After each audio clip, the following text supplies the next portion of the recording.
Okay, greetings, brothers and sisters. So this is a 3-hour comprehensive video of everything that went down with Zelensky and Trump and thinking about it on a variety of different levels.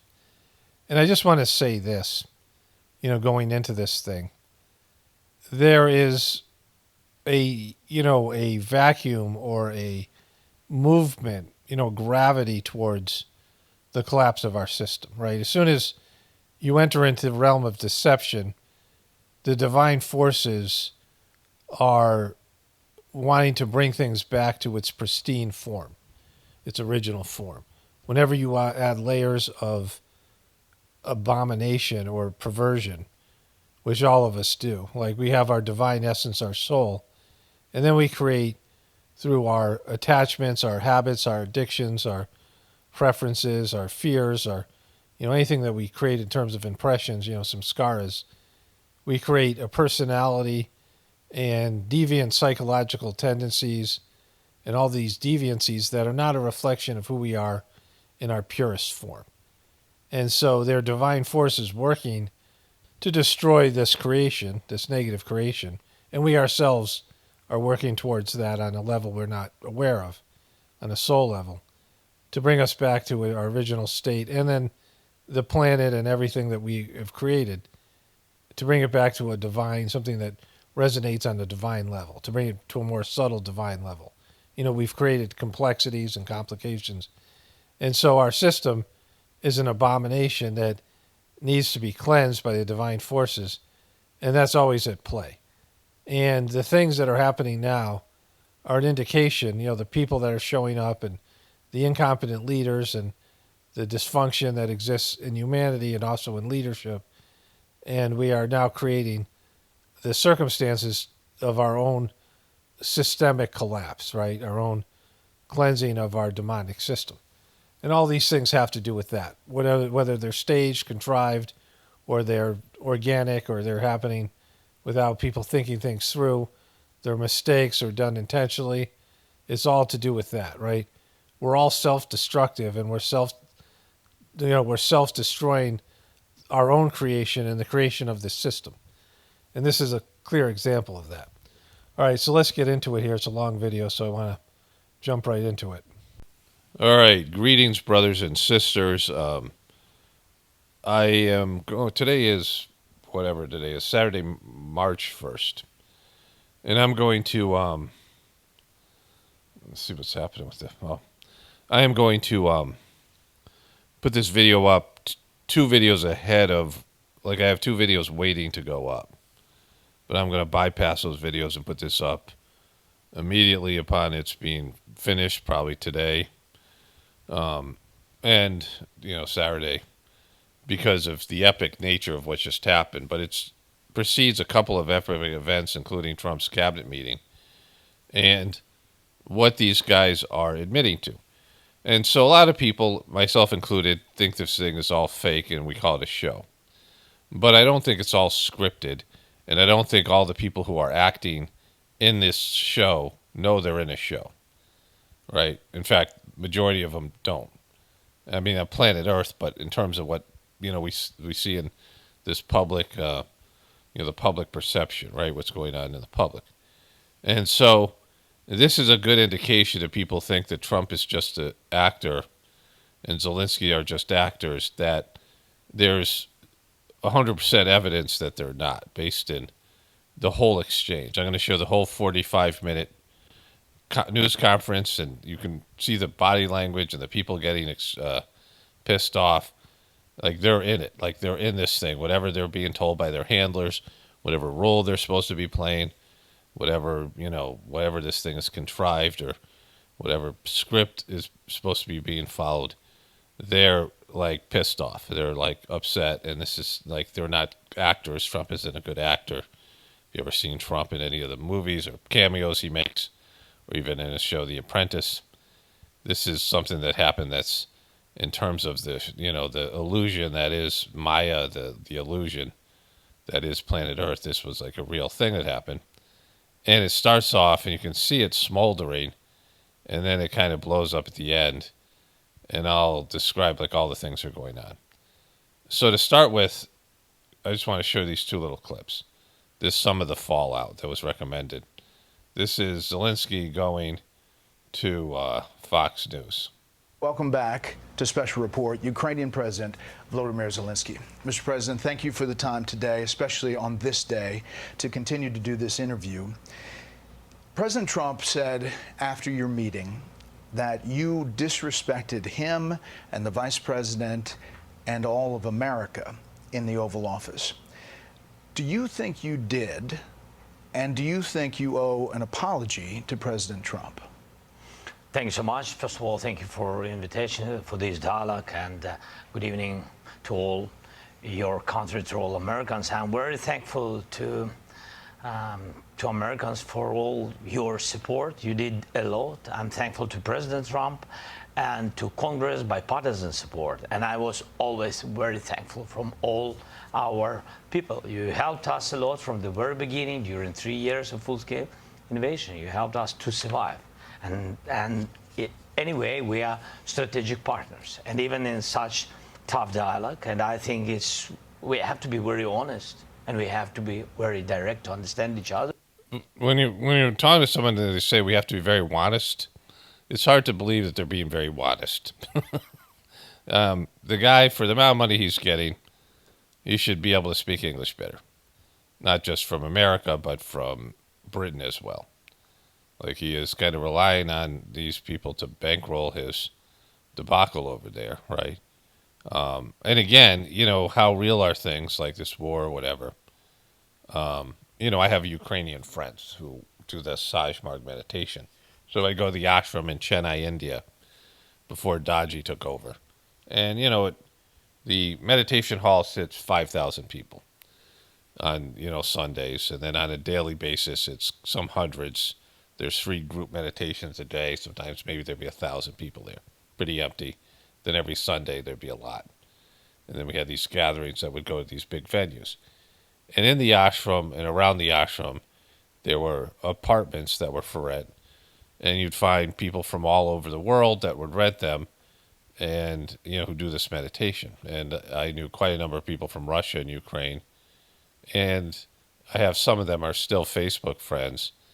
And none of them had direct. I checked all of their, because these were my connections to the Ukraine, and I checked their, whatever they were posting.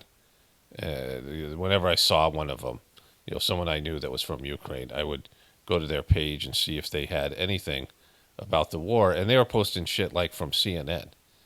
Like, they weren't even posting. They were able to post on Facebook. And then after a while, they stopped posting shit about the war. And once in a while, like, you're scrolling through their things, some of them are superficial. Like, this one lady sells clothing. They do a lot of posting. These are probably rich people who travel and, do like Facebook stuff where they're like, a lot of times they're showing pictures from India, if they're really into the Sajmarg stuff. But none of them really had direct access to something that I couldn't find here. They didn't have like something from the Ukraine itself. So, I don't know what's going on there, but they don't seem to be suffering, these people, like the people who were posting. Like, they don't seem to be like writing things. It'd be in Ukrainian, you have to translate or something. But none of the people I knew were writing things like, oh my God, I have like hardship and I can't get food and like none of these things, right? But I mean, whatever. Like, that's a small sample.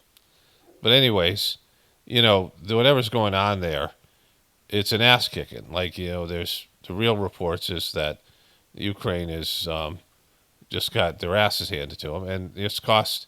If America's given $350 billion, and Europe is given $150 billion, they've gave this guy $500 billion in monies and also whatever weapons, maybe even more, right? And where'd all the money go, and why are you getting your ass kicked, and this is a losing effort, and it's time to wrap it up because American people are fucking done with this, right? We're not, when America is suffering $500 billion of money this guy's got, 350 billion of American dollars, which is crazy. 350 fucking billion he's gotten from America. Like, this is much more than any of these I mean, even Israel gets, like, Israel hasn't got close to that, right? Israel's one of our main handlers, and Israel's put a lot of money into getting money from us. And, American taxpayers, like, we're paying our taxes, it's going over to him, and we can't do Social Security, we're going bankrupt, which I'll get into, right, with Elon Musk saying bankrupt. And so, which I've done in a video, I think that I just put up today, and the follow-up videos talking about that specifically. And so, like this guy coming in and whining that he wants begging for more shit and not even begging, like being a dick about it, right? And not that I'm on Trump's side or whatever side, but like it's fucked up what he did. So let's go to Marco Rubio here. And my source tonight is the Secretary of State who is in that room today, Marco Rubio. Thank you so much, Secretary Rubio, for being here. We just heard from President Zelensky. He said he does not think that he owes President Trump an apology for what happened inside the Oval Office today. Do you feel otherwise? I do, because you guys don't see. You guys only saw the end. You saw what happened today. You don't see all the things that led up to this. So let me explain. The president's been very clear. He campaigned on this. He thinks this war should have never started. He believes, and I agree, that had he been president, it never would have happened.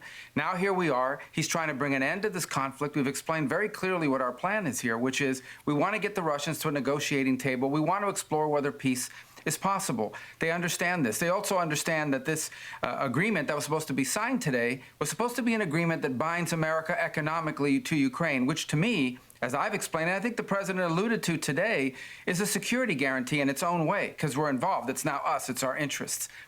So this is good to know ahead of time because I felt this way myself, right? Because what Zelensky is going to be pitching here about Russia, and if America's interests are involved, which probably isn't good for us for that situation because, it's that'd be World War III, right? If America has getting these rare earth minerals, which Trump calls raw. We'll get into that in a bit, but there's a lot to make fun of here, But if that's the case, then there would be security because America's not going to allow its interests to be tampered with, right? That was all explained. That was all understood. And nonetheless, for the last 10 days, in every engagement we've had with the Ukrainians, there's been complications in getting that point across, including the public statements that President Zelensky has made. But they insisted on coming to D.C. This agreement could have been signed 5 days ago, but they insisted on coming to Washington, and there was and should have been a very clear understanding. Don't come here and create a such scenario where you're going to start lecturing us about how diplomacy isn't going to work. So what happens here with what J.D. Vance is going to say is you were using this opportunity to try to win the American people over, which I'll say this again when we watch that. But we're like, fuck you already. Like, fuck Ukraine. I mean, American people are fuck Ukraine. Because we're going bankrupt, as Elon Musk said. We're already bankrupt. People are, having trouble with fucking affording food, right? So we got our own stressors, and we don't feel like we need to be America, the world's police, and dealing with this kind of stuff. It's certainly bankrolling this war. It was a bullshit war that was used for money laundering with the fucking neocons and with Biden and whatever Zelensky's role was, being the facilitator of that. And the money train's dried up. And going to the American people and saying, pleading your case, like you fucked in the head, like you have no idea what the American people are about, right? Like you just no idea. Like we're not fucking into that, right? We're done with that shit, right? $350 billion is fucking fortune. President Zelensky took it in that direction, and it ended in a predictable outcome as a result. It's unfortunate. That wasn't supposed to be this way, but that's the path he chose. And I think, frankly... Okay, so just what he's saying here is that, we had a deal in place, and the guy came in here and we tried to renegotiate the deal in front of the American people and the American press, more the American press for CNN, MSNBC, thinking that matters. Like our press, nobody watches that shit, right? People are going to go to people like me to explain this, or at least to give our opinion and take on it. And, they're not buying into whatever bullshit that CNN and MSNBC are going to say, right? Like the news was on.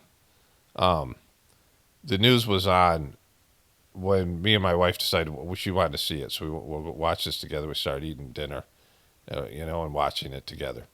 And they were showing the ambassador for the Ukraine, who had her head in her hands when this thing went down like that, right? Because it's a fucking disaster for them. And Trump is so fucking petty. He ain't ever getting over this. Like Zelensky's, like whatever deal they had before, Trump's going to want so much more because of what he did. Like Trump's pissed, and like, Trump's case so petty, it's about him and, all the things. Trump's a fragile fucking, whatever Trump is, he ain't getting over something like this. And it's, this wasn't some negotiating tactic. Trump feels personally offended, and you know how Trump is when he's, like he gets in some fucking beef war. Like he's going to he's going to spiral over this thing, right? Like he's just going to constantly be hammering the guy. Like right now, he wants Russia. He might give Russia money to crush the Ukraine. Like fucking, like that's how bad Trump is. This is how bad this thing is. And, in terms of stuff being real or fake, this was real. Like this was not something, you can see the way it builds up. So let's go to it. I'll just, I'll explain the rest as we go through the rest of the actual event. So I wasn't going to show this part, but like just in terms of it being real. In the beginning, Trump is just buttering the guy up, but he has an agenda, right? There's a Ukrainian belt here, like a wrestling belt. Well, thank you very much. It's an honor to have President Zelensky of Ukraine. And we've been working very hard, very close. So we've actually known each other for a long time. We've been dealing with each other for a long time and very well. We had a little negotiation spat, but that worked out great. I think for both countries, I think for the world, actually, beyond both countries. And we have something that is a very fair deal. And we look forward to getting in and digging and working and getting some of the rare earth. But it means we're going to be... So what he means is raw earth minerals. And so he's in Biden land now, where he's always been a little bit like this, but it's kind of important to understand what it is, right? It's raw earth minerals. It's not rare earth, right? I mean, rare earth minerals is not raw earth. And so these are minerals that we need, like, lithium and all these kind of things, like all these, whatever these minerals are that go into the technological things we're building, right? All these minerals, all these metals and things that are there. And they have a lot of them. And Trump wants to get some of that, given the fact we've given him $350 billion to make this work for America, right? Some kind of deal.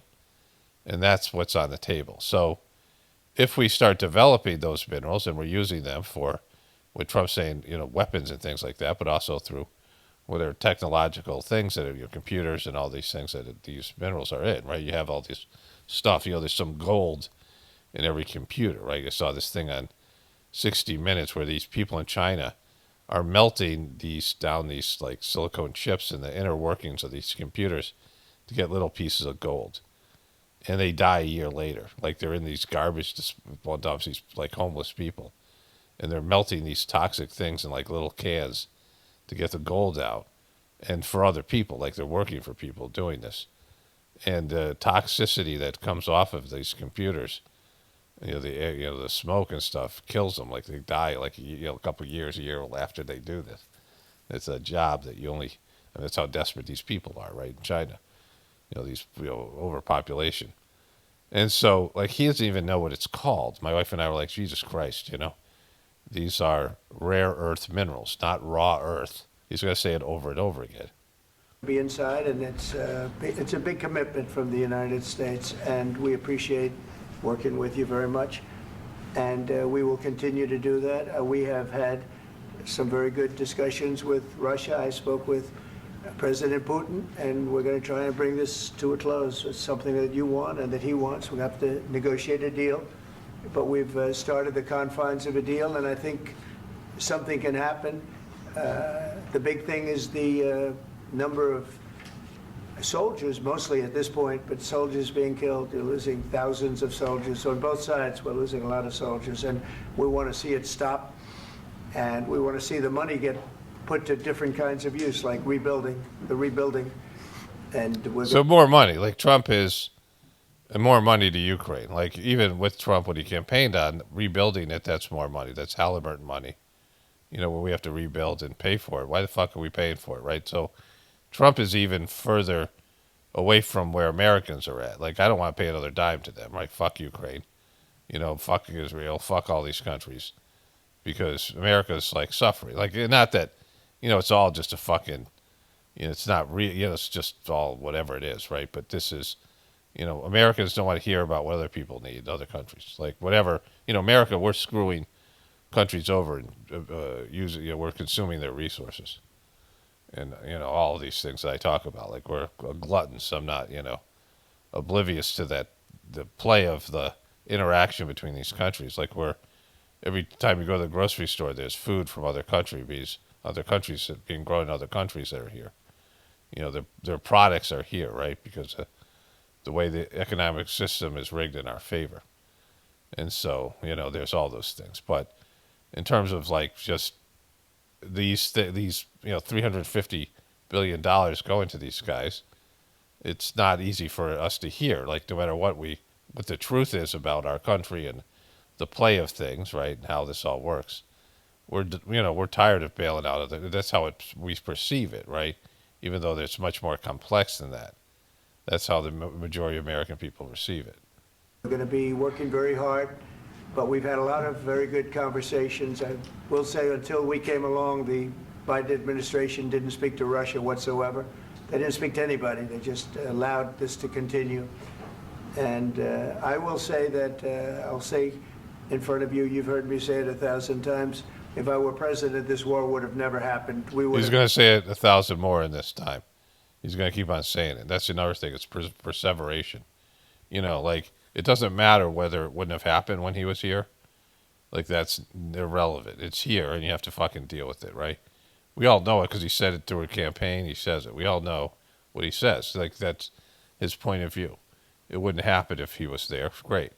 But you are there, and it has happened. And, all the things that go with it.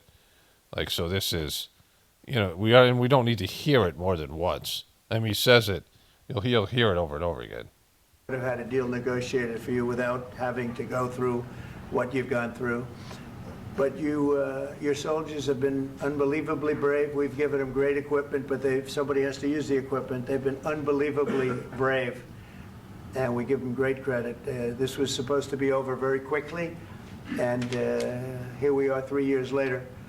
So I give tremendous credit to your generals and your soldiers and yourself in the sense that it's been very hard fighting, very tough fighting. They're great fighters. And you have to be very proud of them from that standpoint. But now we want to get it over with. It's enough, right? We want to get it over with. So it's an honor to have you here. Thank you very much for coming. We're going to sign the agreement at the conference in the East Room in a little while, right after lunch. And we'll be having lunch together. We're also discussing some other things. And we appreciate everybody being here. So, as far as I know, the agreement didn't get signed. It's somewhat of an exciting moment, but the really exciting moment is when they stop the shooting and we end up with a deal. And I think we're fairly close to getting that. So now they're not fairly close at all. Like I said, this is we're now in World War III land. And according to Trump, like Trump's the one who's talking about World War III, because we'll get into that stuff. Honor to have you, and please, I'd like to say something. Yeah, thank you so much, Mr. President. Thank you for invitation. And really, I hope that this first document, will be a first step to real security guarantees for Ukraine, our people, our children. I really count on it. And of course, we count that America will not stop support. Really, for us, it's very important to support and to continue it. I want to discuss it with details further during our conversation, and of course, the infrastructure or security guarantees.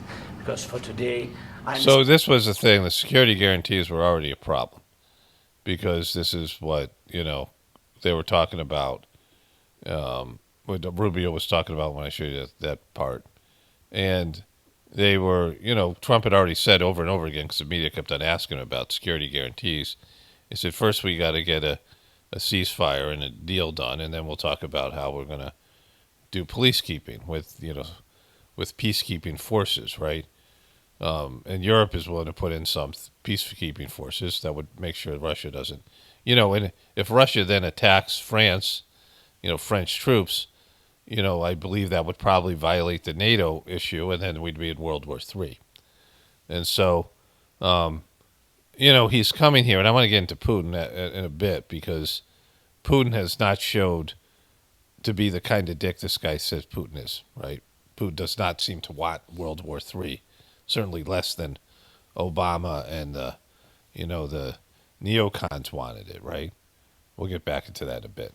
But this is where he's pushing this idea of security. Like right off the bat, he's talking about Ukrainian security. Understand what Europe is ready to do. And of course, I want to discuss with you what the United States will be ready to do.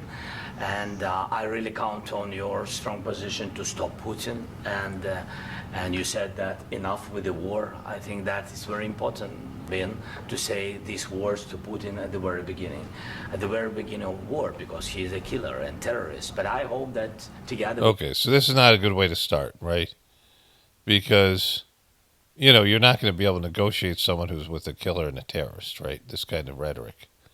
And this was not part of their plan, right? They had already had discussions.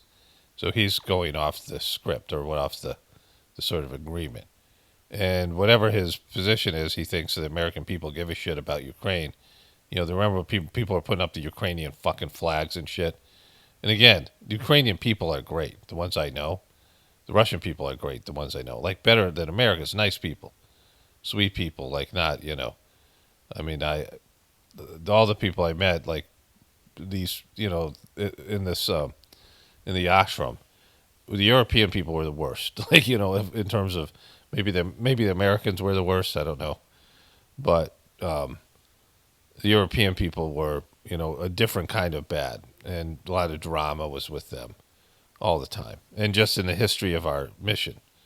But the Russian people are always just grateful and happy and blessed to be, in this warm ashram, this, it's like a botanical gardens and the meditations and these things. They were all just sweet and happy, grateful for whatever food was given. Europeans were always complaining.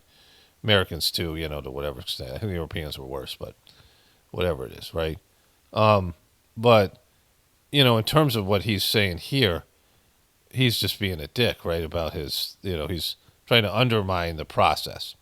Like he's trying to legislate this thing in front of the media and the American people. American people, like, we're over the fucking war, right? Whatever that was, that when they always do a PR campaign to do something. And they rolled out those Ukrainian flags, and people were putting up in their fucking yards and shit and putting them on the back of their cars. And, it was a looting. It was a money laundering scheme, and we got fucked over to taxpayer dollars in a economy that's going, that's bankrupt, right? Or we can no longer, when a bank, when a bank closes, when a bank, when your debts outweigh your assets, which is every bank, it becomes insolvent, and America's insolvent right now. We can stop him, but for us it's very important to, to save our country, our values, our freedom, and democracy, and of course, no compromises with the killer about our territories. But it will be later, and of course, no compromises with the killer, like So you expect us to bankroll this thing? Like, this is what's coming down. Like he's always come here begging for more money. Oh, we need this, we need that, more. This kind of missiles, we need, this kind of stuff. Can we use these big bombs? These things. Like Biden wouldn't let him use some of the things that we'd given him He was always coming here for more money, and then Biden would say, "Look, he needs more money," and go to the American people. American people like, fuck you. Or, when inflation kicked in, they didn't want to hear about how Ukraine needed more fucking money. It's so far away from us. Like, American people don't even know. Some of them don't even leave their county, right? There's people who don't even leave their general area. They don't even, they're not world travelers.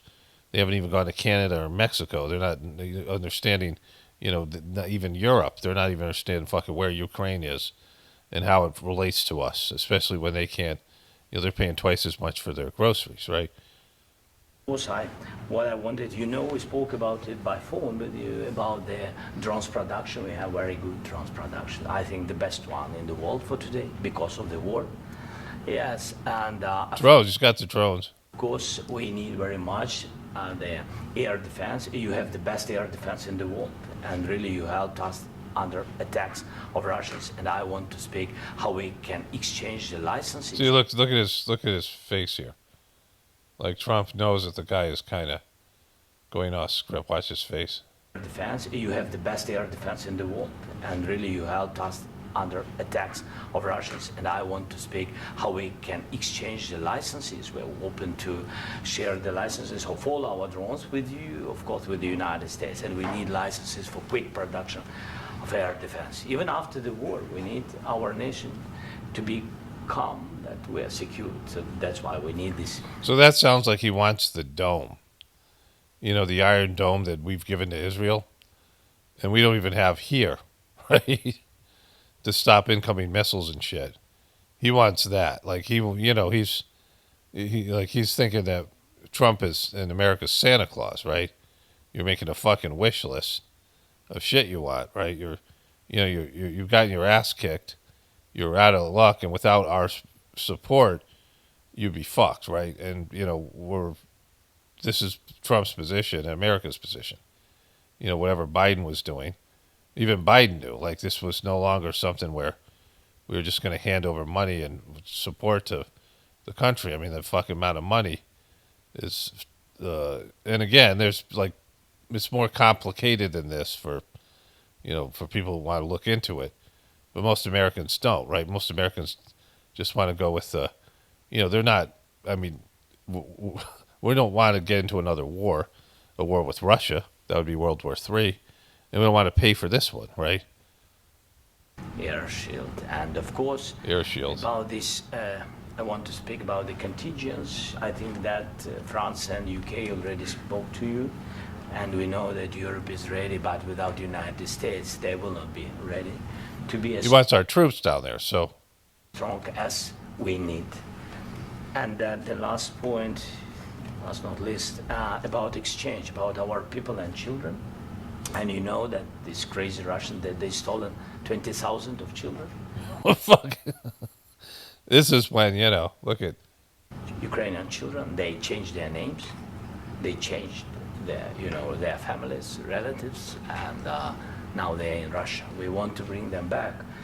And really, it's a big, big dream, task, and goal for me and our warriors. By the way, Mr. President, we exchanged, released more than 4,000 warriors from Russian prison, but there are thousands more in the prison. I wanted to share with you some images. How he brought pictures. I've just can I now? Yeah, please. He brought a folder. One Pictures. minute. Just you to understand in what circumstances, in what situation they are, and what the attitude of Russia to our prisoners. That guys, just you before and after. And you see before and after. So this is like he's negotiating to the media that he thinks is against Trump, CNN and MSNBC. So the other thing that I saw before I watched this, I knew this happened, and whatever station I leave the TV on when I turn back on, it's on that station, for everybody. And so we were about to watch this thing, and then they were talking about how his ambassador put her head in her hands when this fucking thing fell apart. And the other part was when we turned it off and I turned it back on to DirecTV, I had to go from YouTube. We watched this on YouTube on our TV, and my wife started to doze off, so I went back to DirecTV, and the news was still on, and it was like MSNBC or CNN, and they were saying, and they were talking about how Trump gave away the farm to Putin.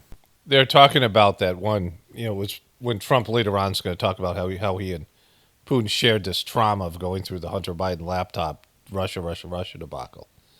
And they were saying that Marco Rubio had once wrote, when he was a congressperson, some legislation about Trump being compromised over Germany, and he should resign.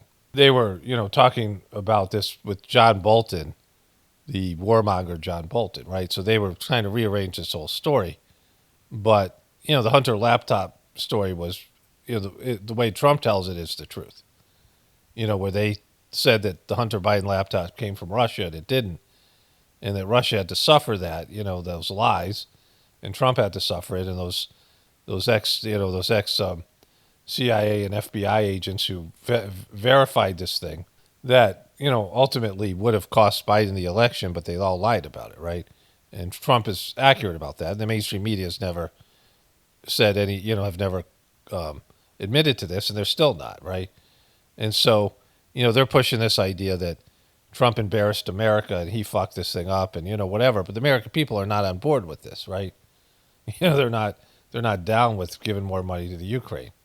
Not that it's not pro-Trump, and that's not Trump's a truth teller. Trump's a lying piece of shit, right?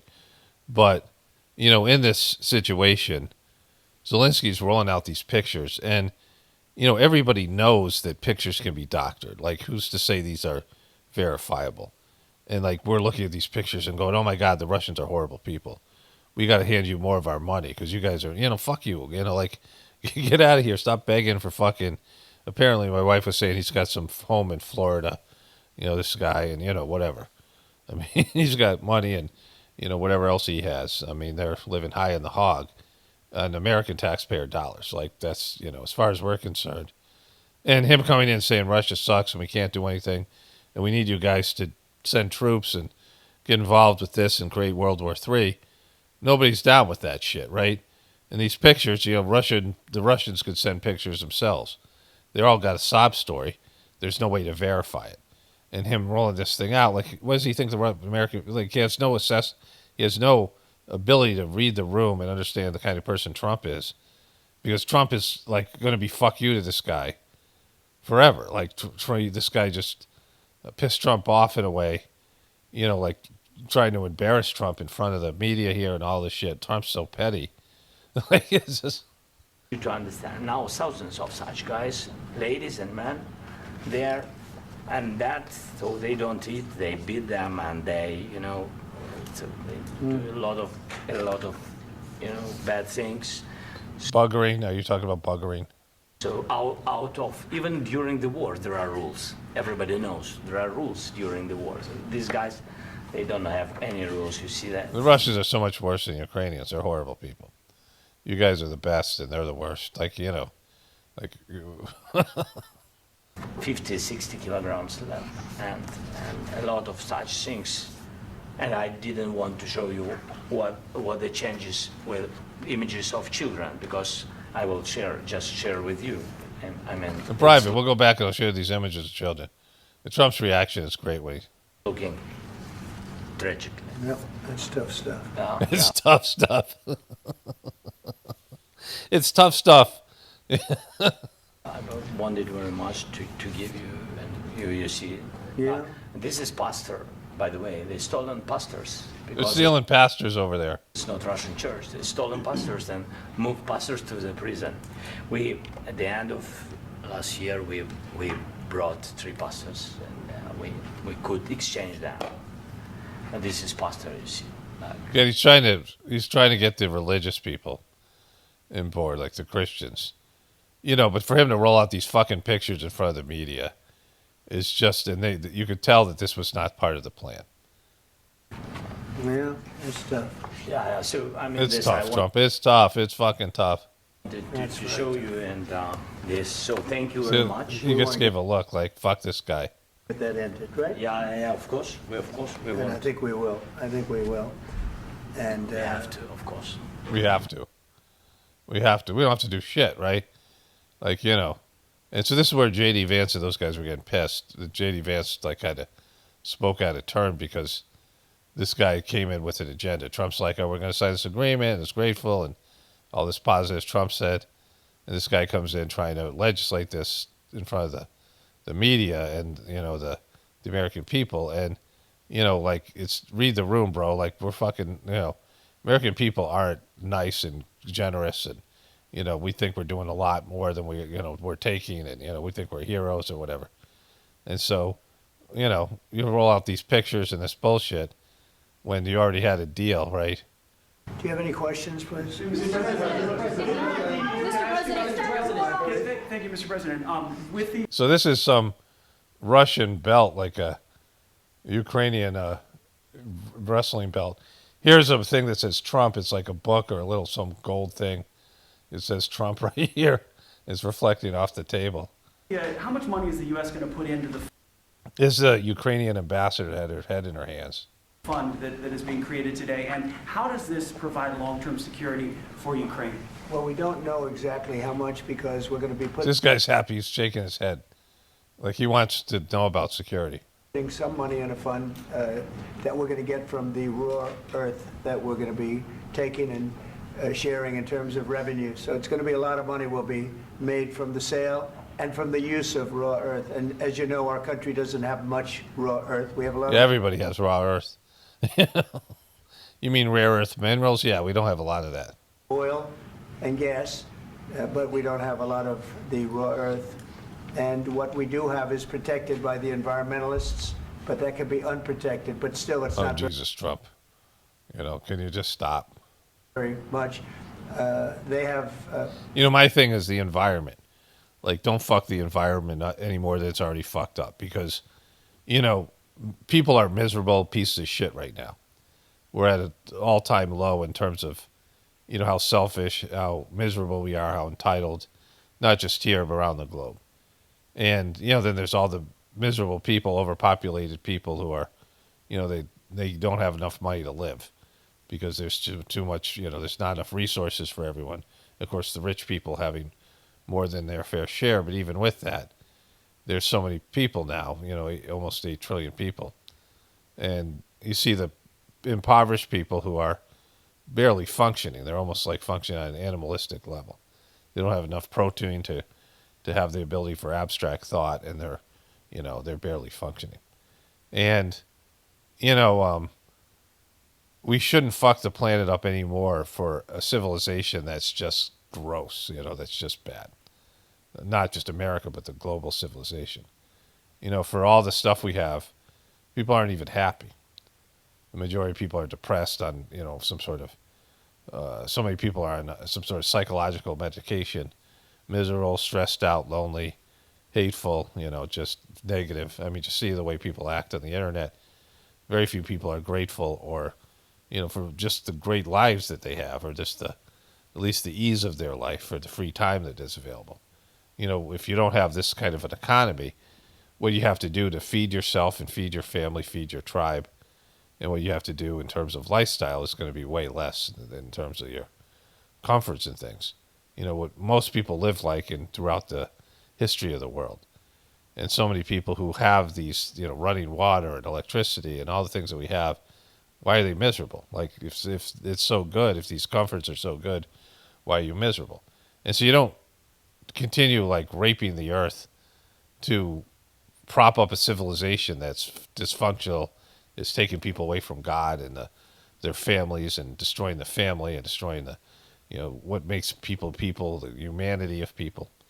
And so this is one of my things with Trump. Like, don't fuck the environment up and screw over other species and destroy the earth and, you know, rape the earth of its, you know, whatever it is, so that we can have more fucking misery, because that's what it's leading to. Like, people are more and more miserable as we get more and more comforts.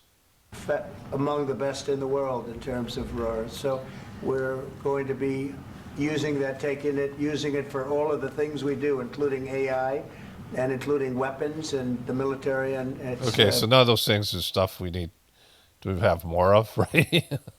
really going to very much satisfy our needs. So it's something that just worked out really well. We have a lot of oil, and we have a lot of gas, we have a lot, but we don't have raw earth. So this has just about every component of the raw earth that we need for computers, for all of the things we do. This puts us in great shape. And on long-term security. Like he's trying to explain something. He can't even say the name right. It's, I mean. I think they're going to have great luck. I think once we make the agreement, that's going to be 95% of it. They're not going to go back to fighting. I've spoken with President Putin, and I feel very strong. I've known him for a long time, and I feel very strongly that they're very serious about it, and we'll make a deal. And when the deal is made, I don't think we talk about security. Everyone's talking about the other day. All they talked about was security. I said, let me make the deal first. Okay, so these are to Putin's. This is Zelensky's talking points. He wants security. He wants to make sure once the deal is made that Russia doesn't violate the deal. And he's going to say all the times Russia's violated these things in the past and that they've been at war with Russia forever. The problem, and what else is happening here, is that CNN and MSNBC and these news outlets, these are their talking points. And so they're going with Zelensky. They're backing Zelensky. But the problem for Zelensky, which he doesn't realize, is people don't give a shit about CNN and MSNBC and these, mainstream media outlets.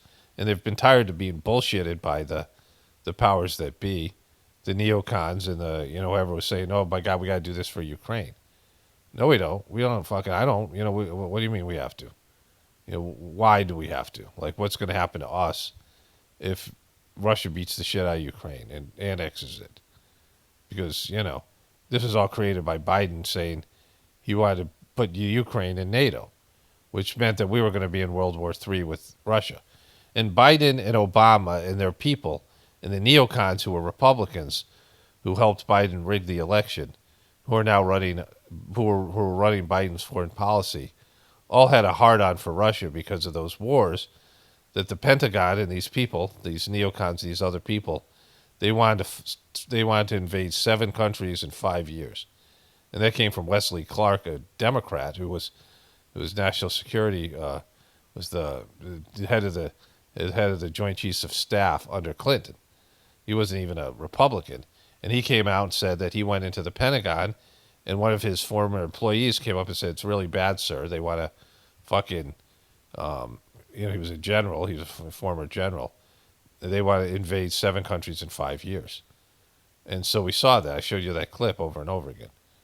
And so, if that's the case, and that obviously was the case because they tried to do it.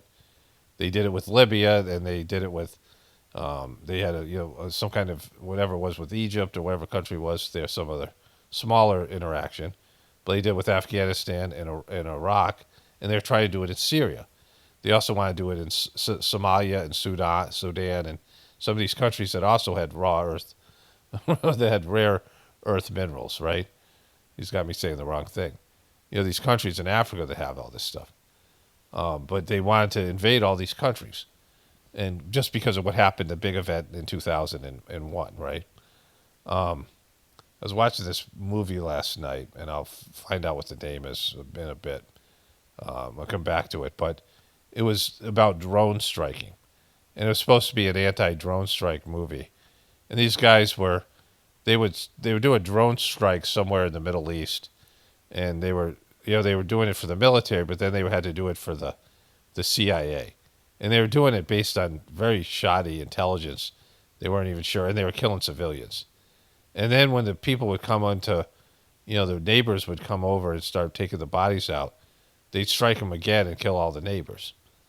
And they did this, and there was one thing at the end where this guy was talking about how he killed these people, and then they kept the drones above him, and they immediately brought the people, dressed them to put in a funeral, and they were supposed to be, Taliban or Al Qaeda or something, and they went to have a funeral, and then they bombed the funeral, right? Like they were fucking, these people had no idea these drones are striking out of nowhere. These bombs are just hidden. It's a fucked up thing, right? This guy has all these drones now. He wants to share with America their drone technology. And who knows if his drones were that was some of the drones that were over here. That some of those were Ukrainian drones or whatever, right? Could that be that drones that were the drone issue? And so this whole thing is fucked up, right? There's a lot of hidden things and implications here. But for this guy to come out and be dickish about it, and Trump is like Trump, right? Trump isn't down with that shit.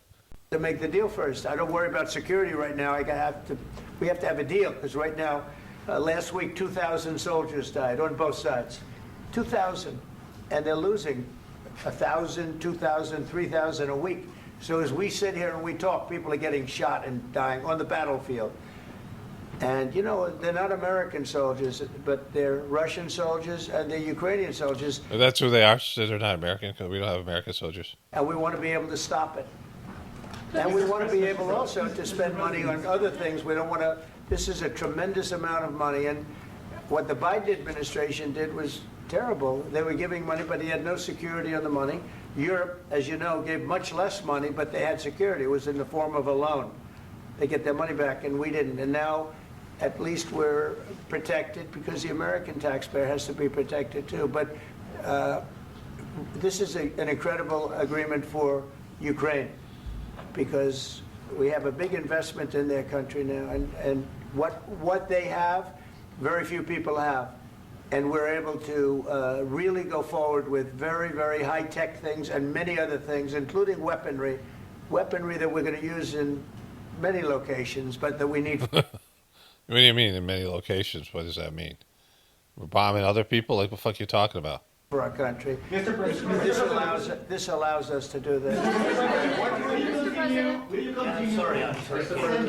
military aid. Yes, go ahead, please. If I can just, yes. In the document, there is one of the very important points.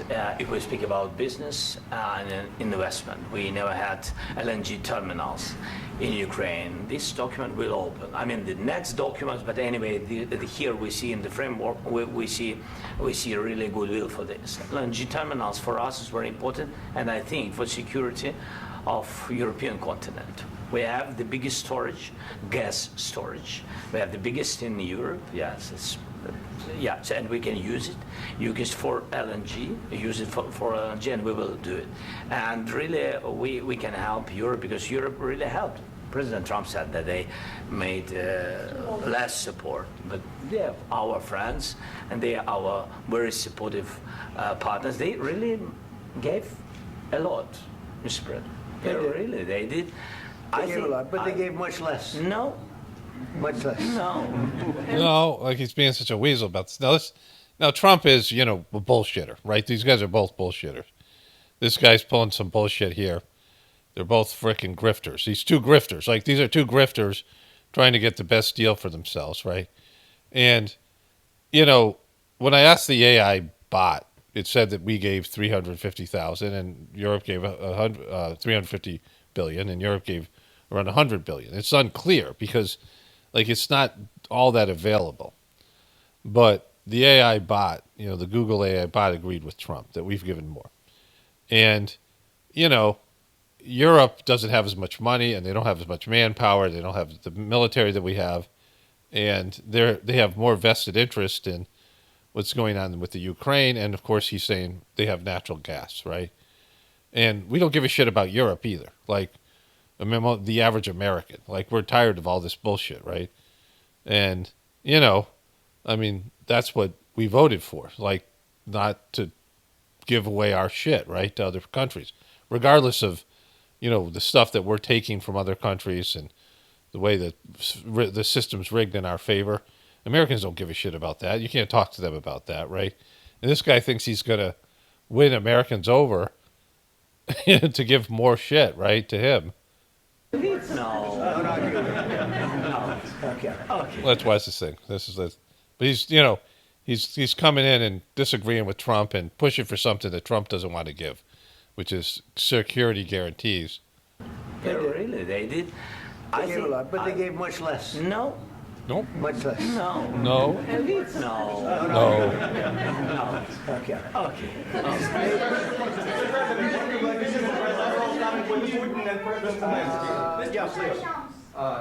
Mr. President Trump, you have repeatedly called the deal with Ukraine as a historical one. And as a president of the United States, you make historical decisions in other issues which affect America and other world. So what place in the world history do you want to take?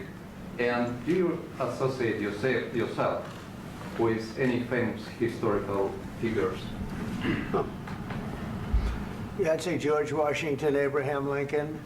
I would say I'm far superior to George Washington and Abraham Lincoln. Now, you know I'm only kidding, right? Because when I say that, the fake news is going to go wild. They're going to say he considers himself to be better than Washington, but you never know. You never know. So you never know. Like, they get into this a bunch with his legacy. And, he has, that was a foreign reporter. But he has people, now he has shills in the room, which he didn't have before. We'll get into the shills here. Because the mainstream media would mostly be on Zelensky's side. Because whatever reason they're pushing for this war, the powers that be, they're pushing for the support of the Ukrainians. It's backed by the mainstream media. Whatever's going on with that, behind closed doors, their talking points are to be with Zelensky, right? And they're anti-Russia. There was this, when Russia stood up to America in Syria, when they war blocked America in Syria, and they started bombing ISIS, which was an American asset, and Obama and them got so upset, the neocons got so upset, then it's been Russia, Russia, Russia ever since, right? This idea of Russia hacking the elections, right? All the stuff that Russia was accused of. And, Trump is, he feels loyal, like a connection to Putin over this, which he's going to talk about twice here. And then when he goes on his rant against this guy, Zelensky, at the end of this thing. I don't compare myself to anybody. I'm here to do a job. We've had a great 35 days or whatever it might be. It's amazing that it's only been 35 days because these videos that are coming out, right? Like I just did this thing on that Netflix hit piece about truthers, and I did 3 videos on that, but also stuff that's going on with Trump. And then his cabinet meeting with Elon Musk talking about bankruptcy, which we'll get into in a bit. And that cabinet meeting was epic. And, all the things that are going on with the government and what Trump's cutting. And it's hard to really assess the damage Trump's doing and what he's really doing because there's so much disinformation out there from both Trump and Elon and from the left-wing media and the Democrats. And so it's really until the dust settles. But Trump is doing shit, right? He's taking a sledgehammer to the government and to the system, and he's doing shit. And it's going to have maybe some positive results, but the main things are going to be negative results because it's a dysfunctional system that can't take much scrutiny, can't take much, dismantling because it's barely hanging on. We're hanging on by a thread because of the debt, right? And then all the moral depravity and the breakdown of, it's just the family, it's just the whole system. It goes against God. It's a deceptive system that's demonic. And so, you can't take a sledgehammer to it because it's already fragile. It's a card house, right? It's barely hanging on. Be a month, a little more than a month. We've accomplished tremendous amounts. Not only this would be a very great achievement if we could get the war stopped and get them back to normalization. I think that's going to happen. We've had very good talks on both sides, as you know. But I think we've done a very good job, just generally. If you look at all of the things we've done in 30 days, they're saying there's never been a opening for a president. The first month, there's never been a first month like we've had. Who says that? You? Like that's what they're saying? It's not the media. It's not the American people. Who's saying that? You and your boys, like. This is one of the very important things. This, to me, is one of the most important things because we have tremendous death taking place as we speak, and I don't want to have that.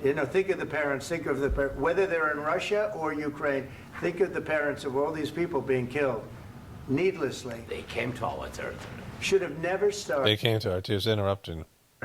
This would have, if I were president, look at his face. This would have never started. He's just pissed about this. Every time Trump says that, he starts, like, this is the part where, this is real, like an emotion, real whatever, real agenda. Like, they came to our territory, they invaded us. That's the big piece to this. But, This happened because Biden said that they were going to make the Ukrainians a part of NATO, and that Putin had said, if you do that, we're going to war.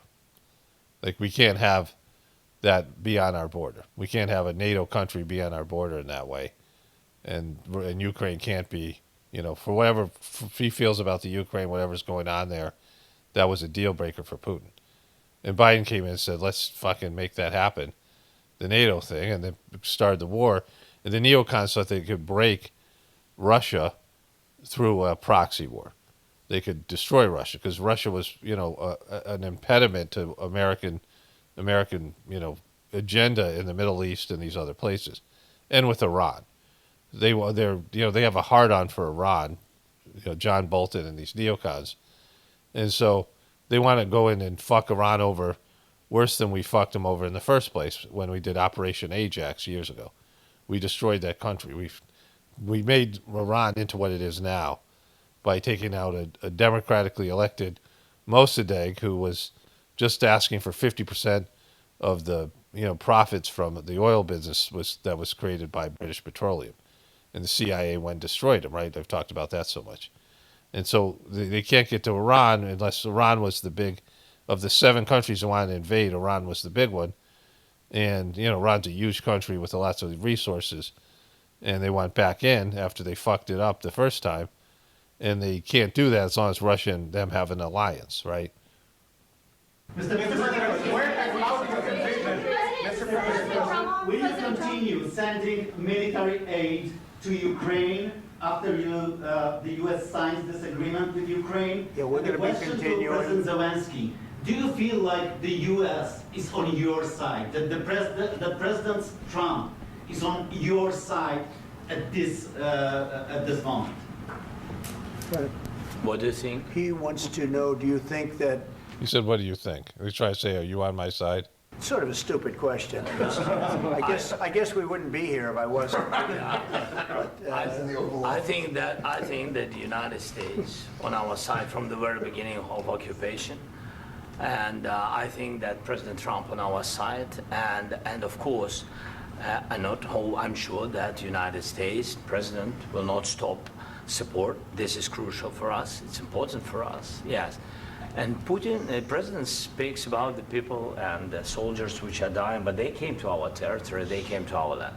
They began this war, and they have to stop. And I think this is the question, with really the most important question.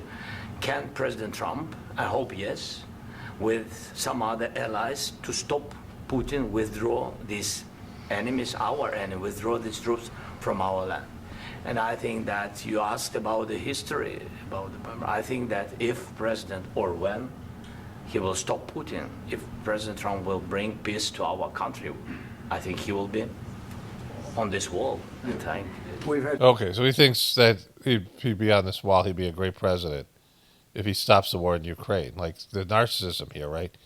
But what he was basically saying there, Putin's evil, and you need America to come in there and be like, fuck you, Putin. This is going to be World War III. Put troops on the ground.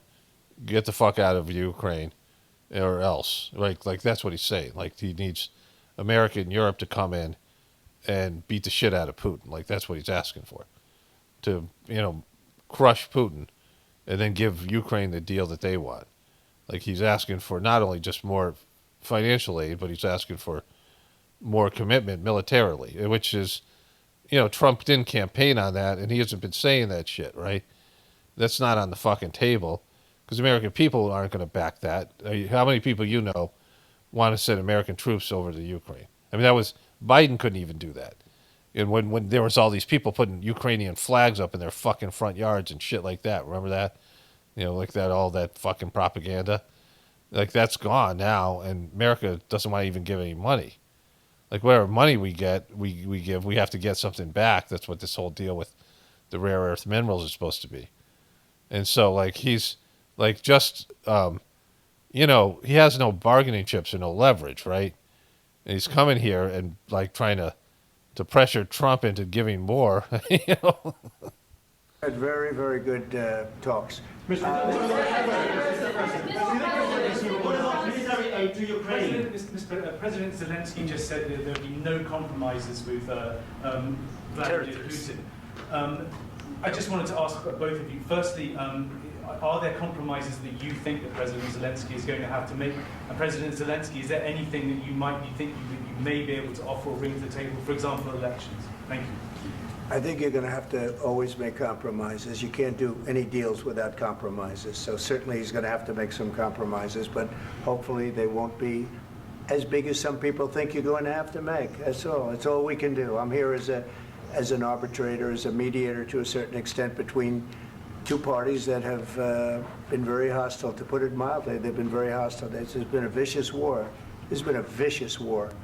You know, it's a very level battlefield, and those bullets go out, and as I've said many times, we were talking about it with Pete, many times the only thing stopping those bullets is a human body. What the fuck are you talking about? And in the case we're talking about, generally young human bodies are stopping a lot of bullets. You know, those bullets, the bullets they have a journey they have to need to go on. These people keep on fucking getting in their way and stopping them from fulfilling their purpose. Dead level. That's why it's great farmland. It's great land. Yeah, all the blood and shit is fertilized the land with fucking farmland, but there's very little protection against the bullets that are being, and other things that are being shot. So all I can do is see if I can get everybody at the table and get an agreement. And I think we're going to end up with an agreement. Otherwise, I wouldn't probably be even here today. Mr. President, I've got two questions for you. You think ultimately... See, look, you see his reaction here. Mr. President, I've got two questions for you. You think ultimately... Like, he's like, I'm not getting enough time. His language from this time out is he's not getting enough airtime. And Trump keeps on speaking over him, and they keep on asking Trump questions and not him. And he has, like, this whole agenda. And clearly, Trump wasn't expecting this. I mean, this is where it's hard for me to believe that this is staged because they're not good actors. Like, this guy can barely speak. I mean, this guy's a professional comedian and whatever he is. But, their body language shows that there's a hostility here. And Trump thought this was going to go in a different way than it is. Like, there was whatever private conversations. This guy's dropping bombs and busted out pictures and trying to manipulate the American public and the American media against Trump. And he thinks, well, CNN and MSNBC are against him and that he could use that. But, like, nobody watches that shit, and American people are over it. Like, that's not, American people aren't with him, or the Ukraine. Ultimately, your legacy will be the peacemaker and not the president that led this country into another war and ended foreign wars. And I've got a question. I hope it will. I mean, I hope I'm going to be... This thing about legacy, who gives a shit, right? Like the fucking legacy questions. This is a big deal to Trump, like his legacy. And it is to people like him. He's damaged, and I'll get into that in a bit. That'll come later. But I want to talk about how damaged he is as a person. You can see it. Like, people need to be great. But legacy is a goofy thing, right? Like, it means, I might as well talk about it here. And so, people who need to be great and need external validation, there's something broken or missing in them. And everybody has a little bit of that, right? Everybody has, like, they want to prove themselves. And, it's put out there as you grow up in the American culture that you have to be something, special. That everyone's special and you have to be, somebody who excels in some way and famous and rich and successful in some capacity or another. And now with social media, even more so, that you have to stand out and be just better than other people. And I can say from my limited success doing this, it means nothing. Getting validation from other people saying, you're great or you're whatever it is, people leaving positive feedback on your, in this case, my thoughts or whatever, what I say here. It doesn't make you into a good person. External validation, being successful financially, any of these things, right? In terms of, I've had success here on this channel and, in terms of financial success, at this point, I'm making about half of what the average American makes, right? So I'm the lower level. And, having financial success is a a barometer of your, you can wear your success, right? Your car you drive or the house you own or these things, right, that people have. But, it's something where any kind of success that you have, if you feel like you're a piece of shit, and Trump does, like he has narcissistic wounding, then it's never enough. Never enough. I showed a video clip of an old clip where Madonna was on Oprah Winfrey, and she was talking about getting fed by the audience. Like I needed to receive a lot, she said back then or whatever. Of course, now even more so, Madam Expiration Date. The people who constantly, Will Smith is another example of this. They were at the top of the food chain. They were the top celebrities. Will Smith, Madonna, a lot of these celebrities, and then they disappear. They're not as popular. They're no longer the number one of their, it's just they fade, right? And they want to get that back because, they felt good about that. They felt happy, but even then there's some need inside of them to be great, like to be, to have a statue of them or whatever the legacy bullshit is. And Trump has that. And I'm sure this guy has it as well. I mean, all these people have it. Trump has it in a very obvious way. Like he needs to be seen. He needs to be told how great he is. He needs to feel like he's a great man. And that's always comes out of damage that's done to a person.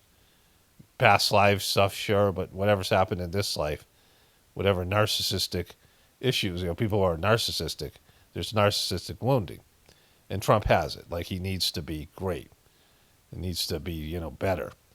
And just he can't have a normal life. Like just a happy life with a good family and, just doing your duty and just, just not needing all this feedback. Because it's all this external validation doesn't mean anything if you feel like a piece of shit. And so there's like a wounded person inside, like a wounded little child inside of these, these people who want to be great. And their egos are so monstrous to cover up for their whatever they deep down feel about themselves. They feel like they're evil or they're a piece of shit. All these people with personality disorders, they feel really bad about themselves. So they need to cover it up with success and, things and titles and, achievements that they can sort of block the voices that tell them they're a piece of shit. That's why Trump gets so sensitive when he hears it, because deep down he feels the same way as CNN does about him or MSNBC. But there's some kind of defense mechanism where he just gets petty and he attacks them and all these things. Because, deep down he feels horrible about himself, right? Remembered as a peacemaker. This would be a great thing if we could do this. I'm doing this to save lives more than anything else. Second is to save a lot of money, but I consider that to be far less important. So I hope I'm going to thank you, Brian, for that question. It was a nice question. I hope I'll be known and recognized as a peacemaker. This would be a great thing to solve. This is a very dangerous situation. This could lead to a third world war. This was headed in the wrong direction. Okay, so this is important because I'll show you the clip when I'm done here. But Elon Musk said 2 days ago that we're heading towards bankruptcy. But when you crunch the numbers, I'll show you the quote. It's a video that I think is going to come out after this one, but it's already up on YouTube. I just haven't made it public. And I made it public for a brief instant, and then I'd unlisted because I got the videos out of order. But that video come out after this one, and I think I covered it in one video, then another. And I've been covering this thing with Trump, which you'll see, where he is such a fucking piece of shit for putting up this Gaza Strip thing on his channel. It's so bad. It's so egregious. It's just evil. This thing where he's developing Trump world over in Gaza, and him and fucking Bibi are sitting by a pool. It's so gross. Like you guys have all seen it, I'm sure. And it's just, I've talked about it in three videos. It's just a horrible thing that he's done. It's so narcissistic and so unfeeling to the Palestinian children and just all of it. Like, it's gross. It's disgusting. And all the, piece of shit people who are supporting this guy, who won't admit to how fucked up some of the stuff that he does, right? Like, he's not a good guy. But, right after that, I mean, there's all these epic things that are happening on a daily basis. And one of them is Elon Musk said that we're bankrupt. And then he says that we have a budget of $7 trillion. And I know that, from the world debt clock that our income is $5 trillion in tax revenue. And so we have a capacity to spend $5 trillion, but we're spending $7 trillion. Plus he says there's another $1 trillion in interest. And so it's an $8 trillion budget every year that we have to pay out. Our what we have to pay out every year is $8 trillion, but we're only spending 5. So we're printing an extra $2 trillion in cash, which of course leads to inflation and these things. He says if we don't stop now, then we'll go bankrupt. But his solution is to carve $1 trillion off in governmental waste. But that's not enough. We got to cut our budget down to like $2.5 trillion. And, we're just spent $5 trillion on this war. And then there's the unfunded liabilities that aren't a part of our budget, like Social Security and Medicaid, and we don't have that budgeted in, and we can't pay for that. So America's insolvent. We're fucked. We're completely upside down in our economy. And, and he's talking about World War III. And so when the president and his chief crony are talking about bankruptcy and World War III as serious things that are on the table, and Joe Biden and his people are, and the liberals are talking about it as well, then it's real. It's fucking real. These things, we're heading towards these things. We're heading to World War III, and we're heading to the situation where we have to acknowledge that the country's bankrupt, and we have to do drastic restructuring of the economy, including defaulting on all these things, the debt and your promises of Social Security and medical attention, Medicaid and things. Those things are going to be gone. They can't. We don't have the money to pay for them. And so you either have to devalue the currency to such an extent that inflation will be 4 times what it is now, like 400% or more, whatever it might be. And we're still not going to ever pay off the debt. So America's fucked. Like, the world's fucked right now. World War III and America going bankrupt are there on the table. They're there. They're being acknowledged. There's something that's happened that's, we're on the pathway to World War III, and some of that has to do with the American economy collapsing. And both those things are disastrous. The overall goal here with the Doge team is to help address the enormous deficit. We simply cannot sustain as a country $2 trillion deficits. The interest rates, just the interest on the national debt, now exceeds the Defense Department spending. We spend a lot on the Defense Department, but we're spending over $1 trillion on interest.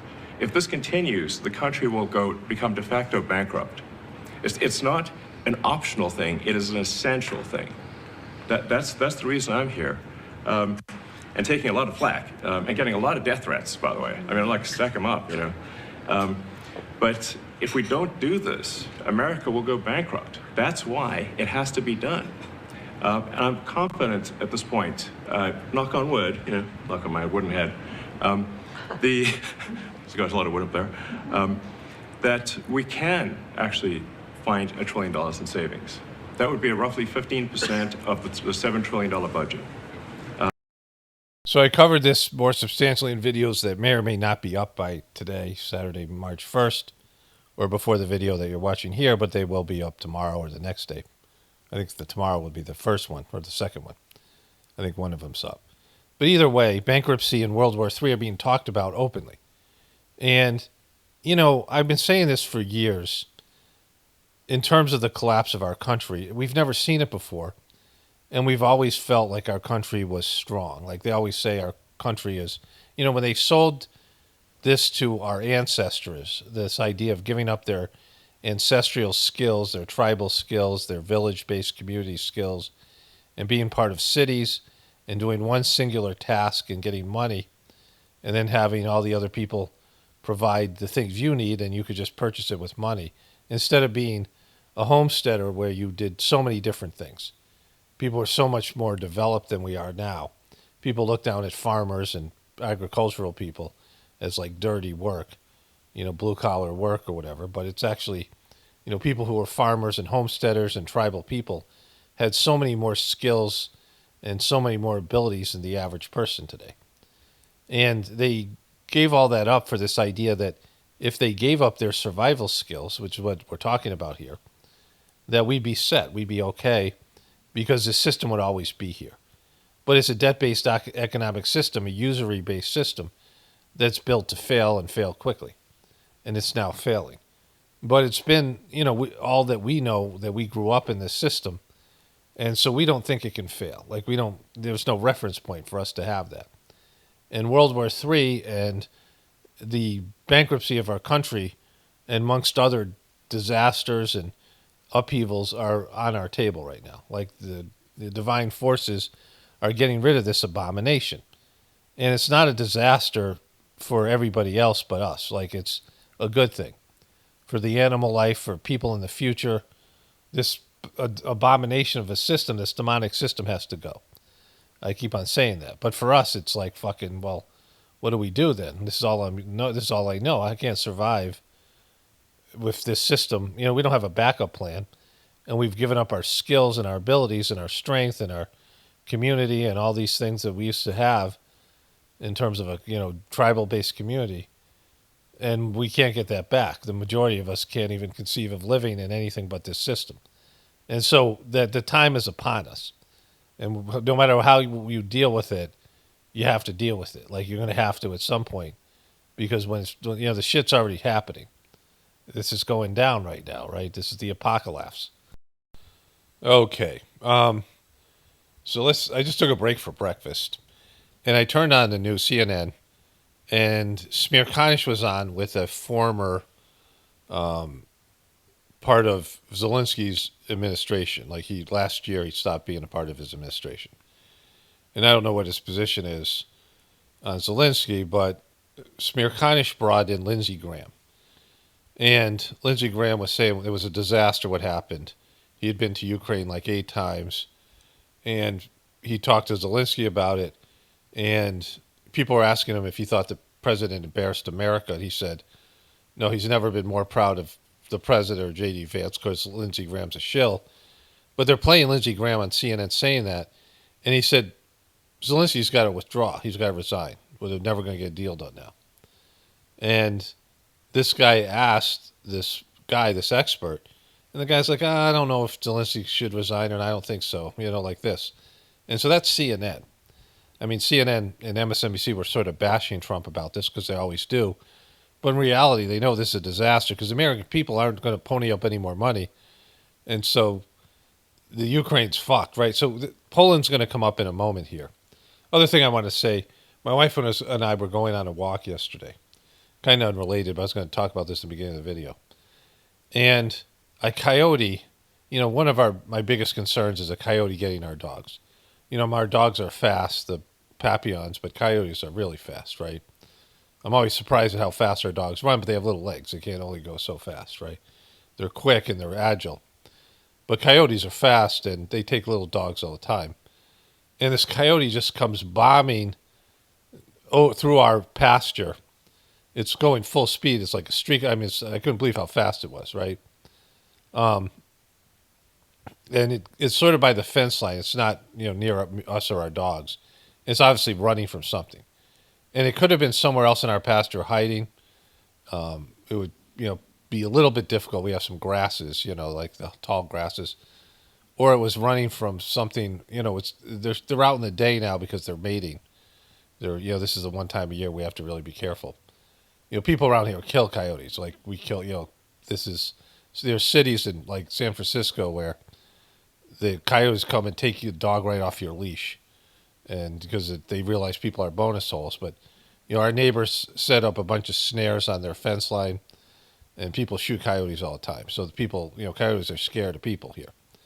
We've had coyotes in our yard. I run out there and yell at them, and they go because it's you really can't shoot them, and you were shooting into your neighbor's area, things like this. But they're not they don't really come around people here.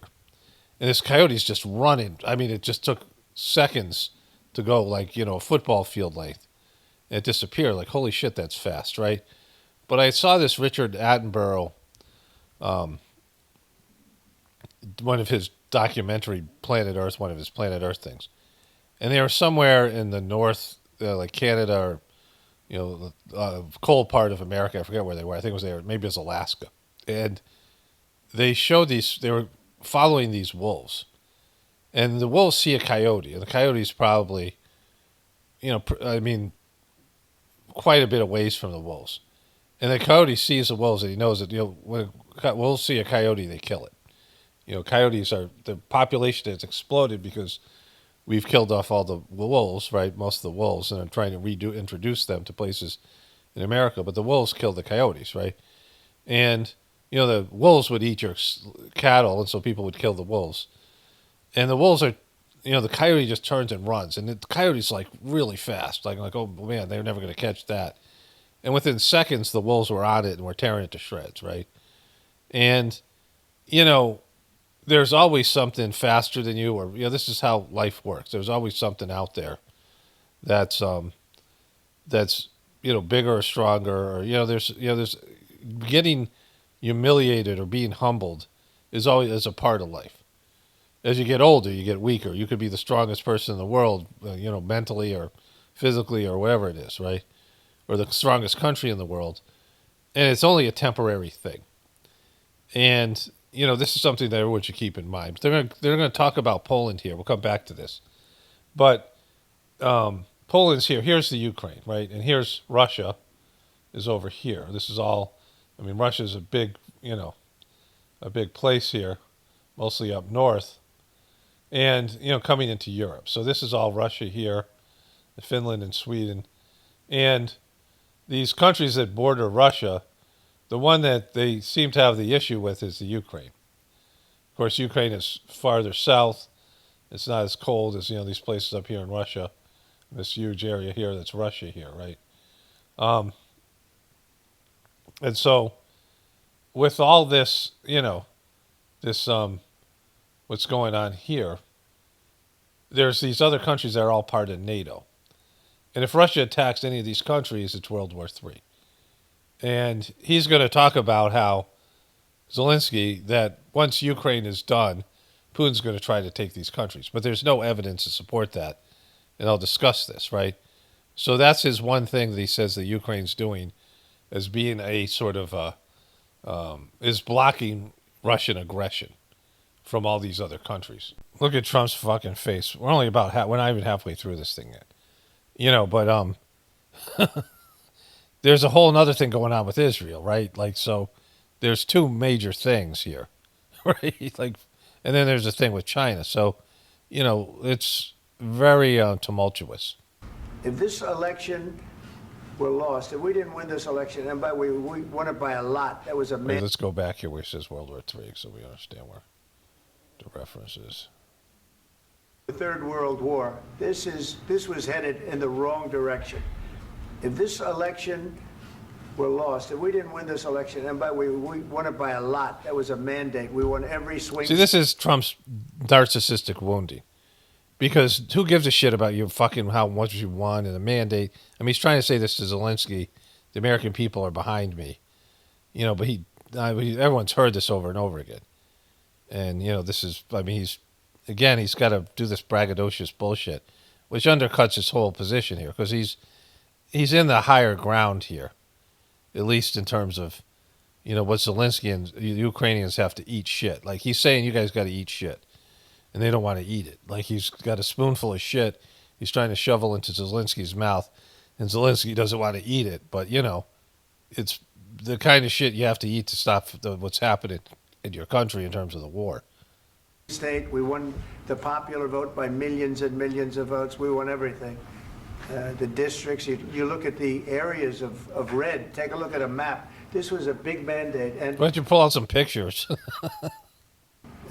This was one of the things. I said, we're going to get this thing settled. If we didn't win, I think this could have very well ended up in a Third World War, and that would not have been a good situation. That's not a good situation. Third World Wars aren't. But now that this thing's blown up, then it's heading towards the Third World War.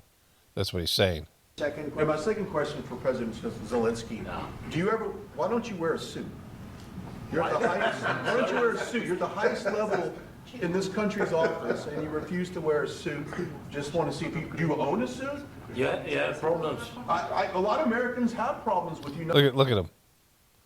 Look at Trump. Like Trump, like this is getting contentious, right? And there's Trumpers now in there. Trump has invited, his people have invited in Trump supporting media. And these people are, they're more aggressive than Trump is about these things. So it's no longer just CNN and MSNBC and Fox, being a mild version. He's got fucking, Trump people who are on the internet, like MAGA people in there asking questions, which is not a good thing in various ways, but it's funny. Not respecting the dignity of this office. I will wear a costume after this war will finish. Okay. Yes. You mean like this costume?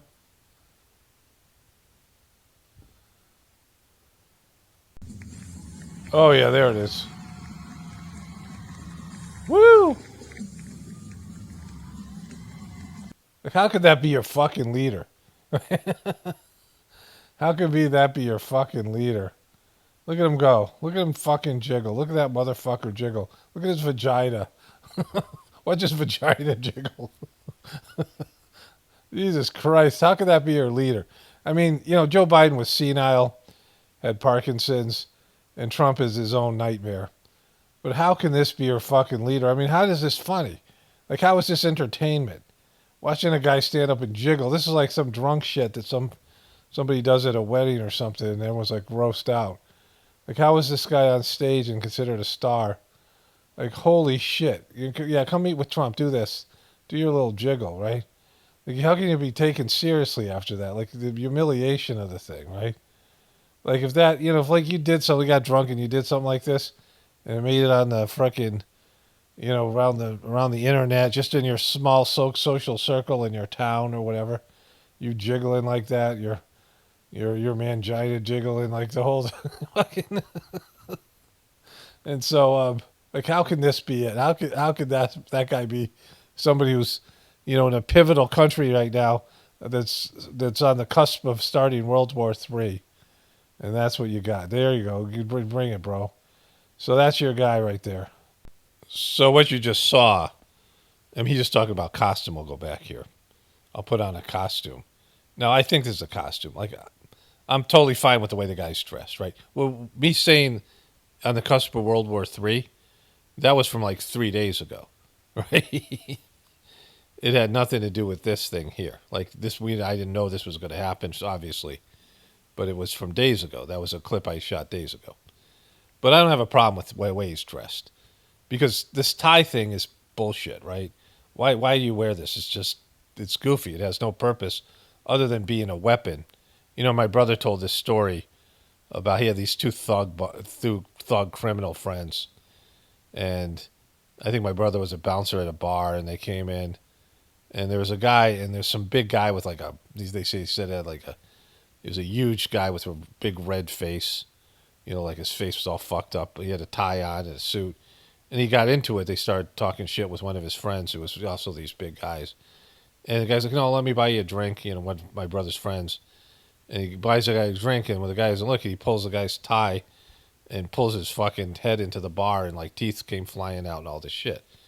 When you learn anything about, if you're controlling like a cow, or you're a wrestler or jiu-jitsu or any of these things, the head is the steering wheel for the body. I took martial arts. I was a purple belt. But, you'll go wherever your head goes, right? Your head is, a weak point.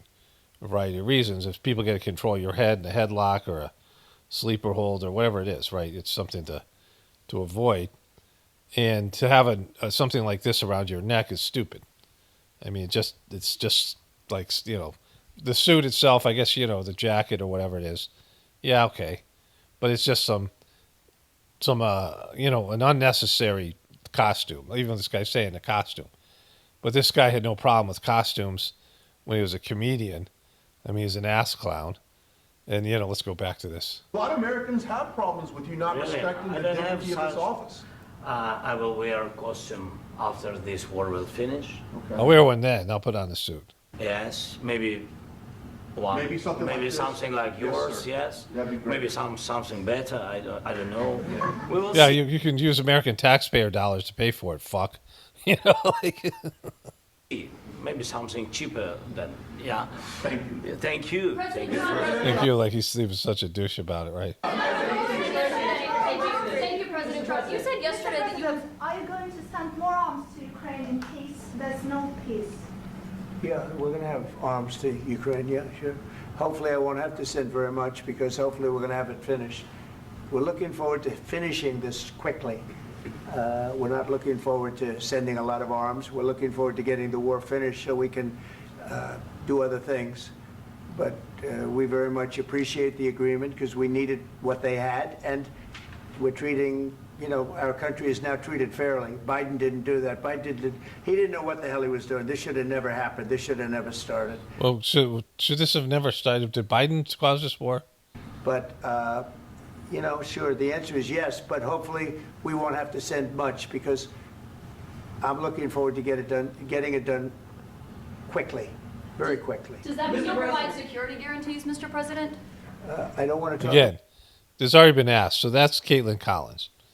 He's going to shit all over CNN here because they keep on asking about because they're carrying the water for the Ukraine and the old Biden bullshit, right? They just, you know, and I don't know what the powers that be and how they get their talking points or how this all works, but Zelensky's talking about, you know, this stuff with safety agreements, right? Security agreements, and the mainstream media is just parroting what he's saying, right? And they're still doing it today, I'm sure. Talk about security yet because I want to get the deal done. You know, you fall into the same trap like everybody else. A million times you say it over and over. I want to get the deal done. Security is so easy. That's about 2% of the problem. I'm not worried about security. I'm worried about getting the deal done. The security is the easy part. Security is very nice. Everybody stops shooting. And now will Europe put people there? I know France is going to. I know the UK is going to. I know other countries are going to, and they happen to be right next door. We haven't committed, but we could conceivably. You know, we have security in a different form. We'll have workers there digging, taking the raw earth so that we can create a lot of great product in this country. So in that sense, you have something, but we haven't determined that yet. I will say, in speaking to France and in speaking to, and they were here, as you know, last week and just the other day, they have committed to a lot of security. I don't think you're going to need much security. I think once this deal gets done, it's over. Russia's not going to want to go back, and nobody's going to want to go back. When this deal see, look at you see his body language when there's tension growing here, right? And he's going to talk about how he's not getting a word in edgewise, and he wants to push his agenda. And it's not something you're going to get. Like, Trump is so fucking petty and so fragile, and so, you know, you're either with him or against him. And this guy's, I mean, it's a fucking disaster for them. I don't know what they're saying in the Ukraine, but if they've seen this thing, they got to realize Trump just said, we're going to cut you. At the end, he's going to say, we're cutting you off, and go fight it out with the fucking Russians, see how that goes.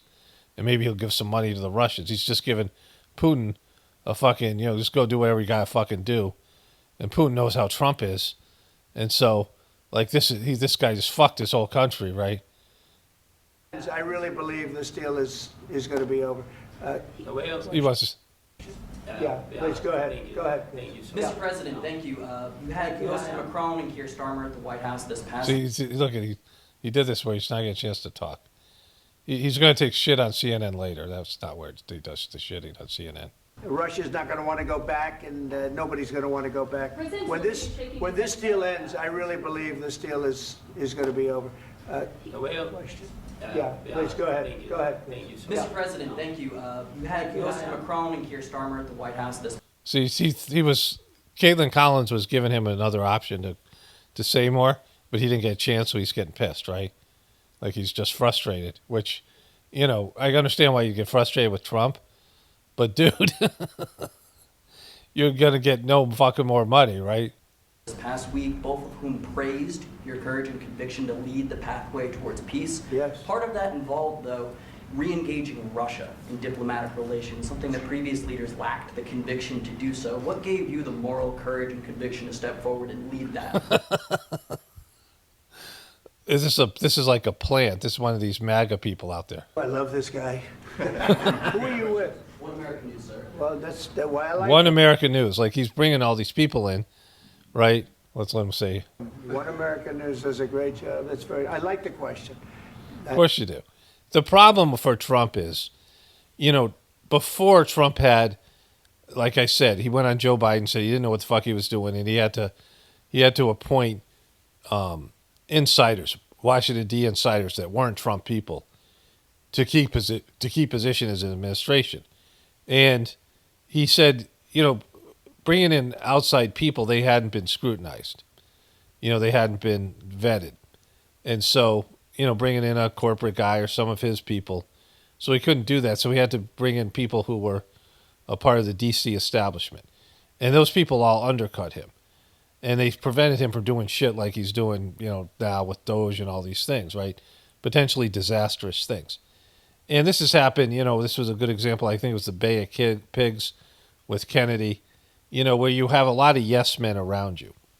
And Kennedy had to rewrite he had to redo his whole administration. You have to have people who are going to say, who are going to debate the opposite side.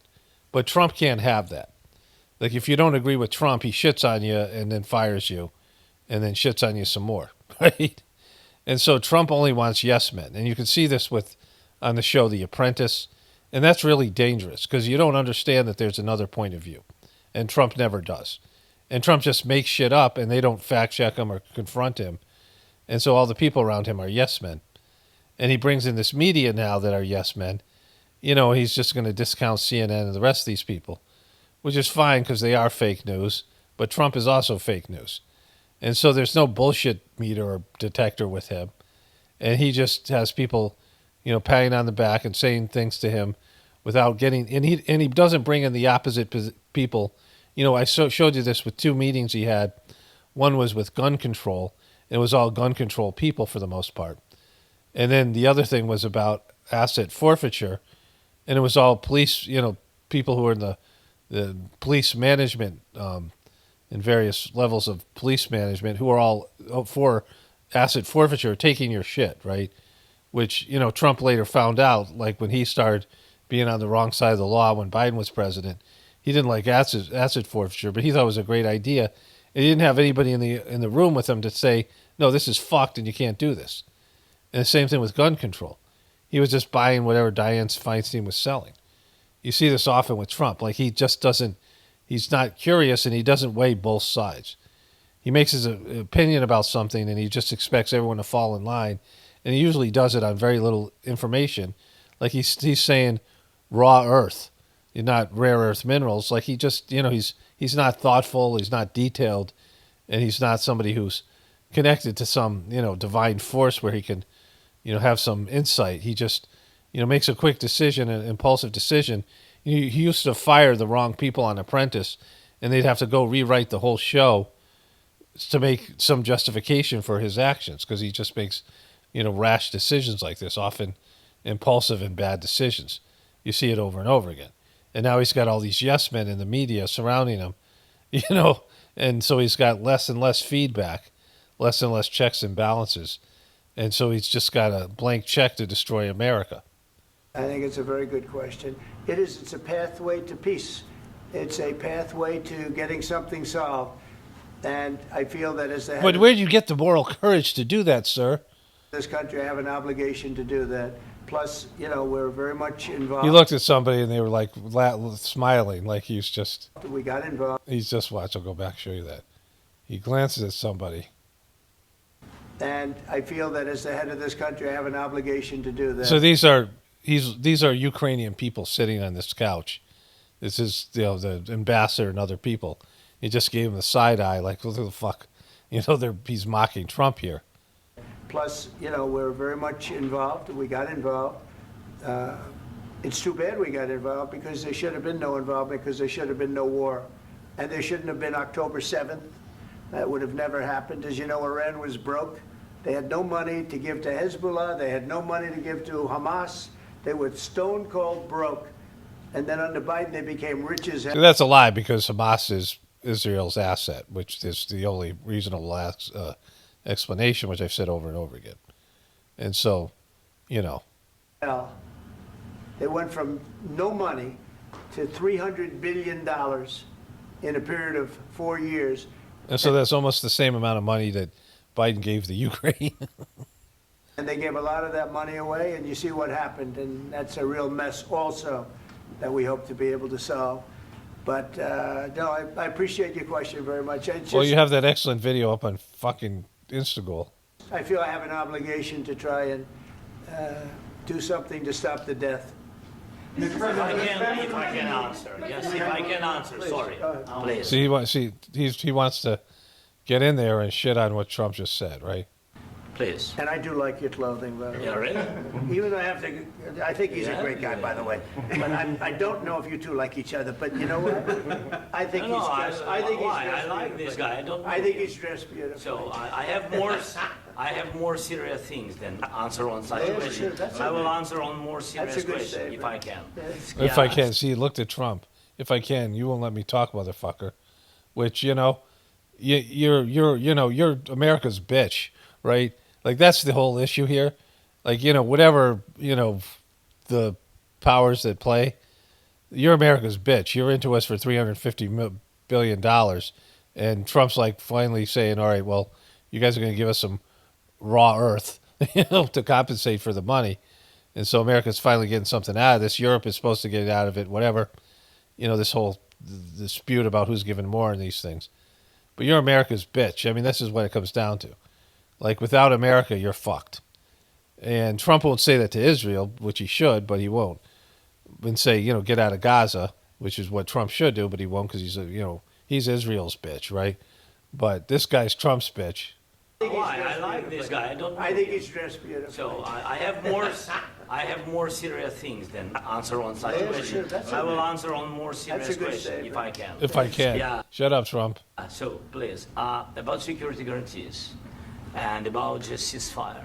We can't just speak about ceasefire and speak and speak. It will not work. Just ceasefire will not never work, because I'm like a president. I have this experience, and not only me. Ukraine before my presidency, from the 2014, Putin broken 25 times. 25 times he broken his own signature. 25 times he broken ceasefire. But he never broke to me. He never broke to me. No, you were the president. You were the president during. He never broke to me. In 2016, you've been the president, Mr. President. You've been the president, but he had, of course, not with you, but he had during those periods. He had conversations with our side, and we had Normandy format. You know, the France, Germany, Ukraine, and Russia, and he broken 25 times. That's why we will never accept just ceasefire. It will not. So it took you 25 times for him to break his signature before you're saying enough of this shit, right? So why did you agree 25 times if he kept on breaking the deal? Like, how many times do you need to realize his signature doesn't mean shit, right? But this is the part here. Well, see, you know, knowing what Marco Rubio said, and Trump said this in the beginning, they had a deal in place. They were about to go back to sign this deal. But this guy is, you know, in a sense, breaking this deal that they already had. He maybe did the deal so he could get FaceTime with the American people and the American media, thinking he could undercut Trump's, you know, he could legislate for more shit for himself, not understanding that, you know, Trump thinks of him as his bitch, right? And that without the American money, they're fucked. Like, are they better off now than they were when he walked in there? No, because America, majority of Americans are going to be like, get the fuck out of here. You know, they're going to side with the president. I mean, the American people are overpaying for this fucking war, right? There's no love for the Ukrainian people anymore and the Ukrainian fucking cause, because that's how American voted. We're tired of paying for shit. Americans are freaked out about inflation. So they don't want to hear about foreign fucking money, right? That's why this whole thing with USAID is going so well for Trump. Not that I agree with it, because a lot of it's justified, because we're taking other people's resources by a rigged system. It's not fair, but American people don't know that shit. And so he's trying to legislate, he's trying to advocate to the American people, like try to say undercut. He's trying to undercut this Trump. He's trying to undercut him to the media and to the American people. Isn't going to fucking work, right? Because he's just Trump hates him now. Like this is where it starts to really devolve. Like he was already going back on this agreement. He should just sign the agreement for the. So America gets something. That Trump can say, all right, America's getting something from the Ukraine, and now we have an investment there. We have, we're going to put people on the ground to take the rare earth minerals. And so now we got to get a deal with Russia. But, Ukraine's going to have to give up a bunch of shit because they lost the war. You fucking got your ass kicked. Like, this is where you got your ass kicked. And unless America and Europe comes in to fight Russia off, Russia's in the power position here because they just kicked the shit out of you, right? And will continuously kick the shit out of you. They're not backing down. Putin wants the whole fucking country is what he's going to say here. Not work without security guarantees. Security guarantees, maybe President is right about this document and other, but this document is not enough. Strong army is enough because he soldiers... Strong army? What do you mean, strong army? You guys don't have any people left, so that means European and American forces, which is World War III, right? Because if Putin attacks them, then it's a World War III situation. Afraid, Putin's soldiers afraid of our soldiers when we're strong enough. If we are not strong enough, if we are empty, if our storage is empty, we can't defend our land. Today, he knows that we have all the world knows that we have meeting. Yes, why he's using ballistic? Why is he using ballistic? Why are you doing what you're doing? They're using ballistic on our hospitals, schools, and etc. Ballistic. So he knows that we are here and that President Trump is really have goodwill to stop this war. And you hear now the president. So why he's using? So he doesn't want to stop. He doesn't want. But I hope that we will do it. Really, we'll do it. Security. When we speak about security guarantees, when the Europeans are ready for contingents, they need USA backstop. If there will not be United States, we will not never have any... See, you're coming to America. Like, every time I've seen this guy show up in America, he's begging for more shit from us, right? Like, get the fuck out of here, you fucking beggar. Like, we're done with you. Like, this is the attitude. Like, it just... he did this with Biden. He come here and say, oh, we need this, we need that, and you have to do this, and he was doing the same shit. Like, you're into us for $350 billion. It's like, a third of $1 trillion, right? I mean, Trump and Elon Musk are trying to scrape $1 trillion of waste out of our governmental spending, and some of the spending isn't even a part of the budget. And we're giving this money, and how much money have we given to them already? And what are we getting back from it, right? Like, that's Trump's whole thing. What are we getting? Trump's the art of the deal. Not that Trump's good at it, but that's what Trump sees of himself as. A negotiator and a deal maker. He's actually going to say that. This is what he does, and this is his thing, and he always likes to win the deal. And you're fucking renegotiating with the media and the American people to trying to undercut his position and weaken his position. And you're not going to get any love because Trump doesn't give a shit about that. And the American people are against you anyway. And the media is like fucking, already hemorrhaging viewership. MSNBC is having to fire people, and CNN is like falling apart, which Trump's going to point out. They're both in crisis, and so you got no fucking friends here, bro. Right? None with any. You have no leverage. You're our bitch, right? Contingents, strong contingents from the Europeans, because they don't want to divide alliance connection between the United States and the main and strongest ally and Europeans. And this is crucial. This is important. That's what we want to speak about very much. This is very important. And air defense.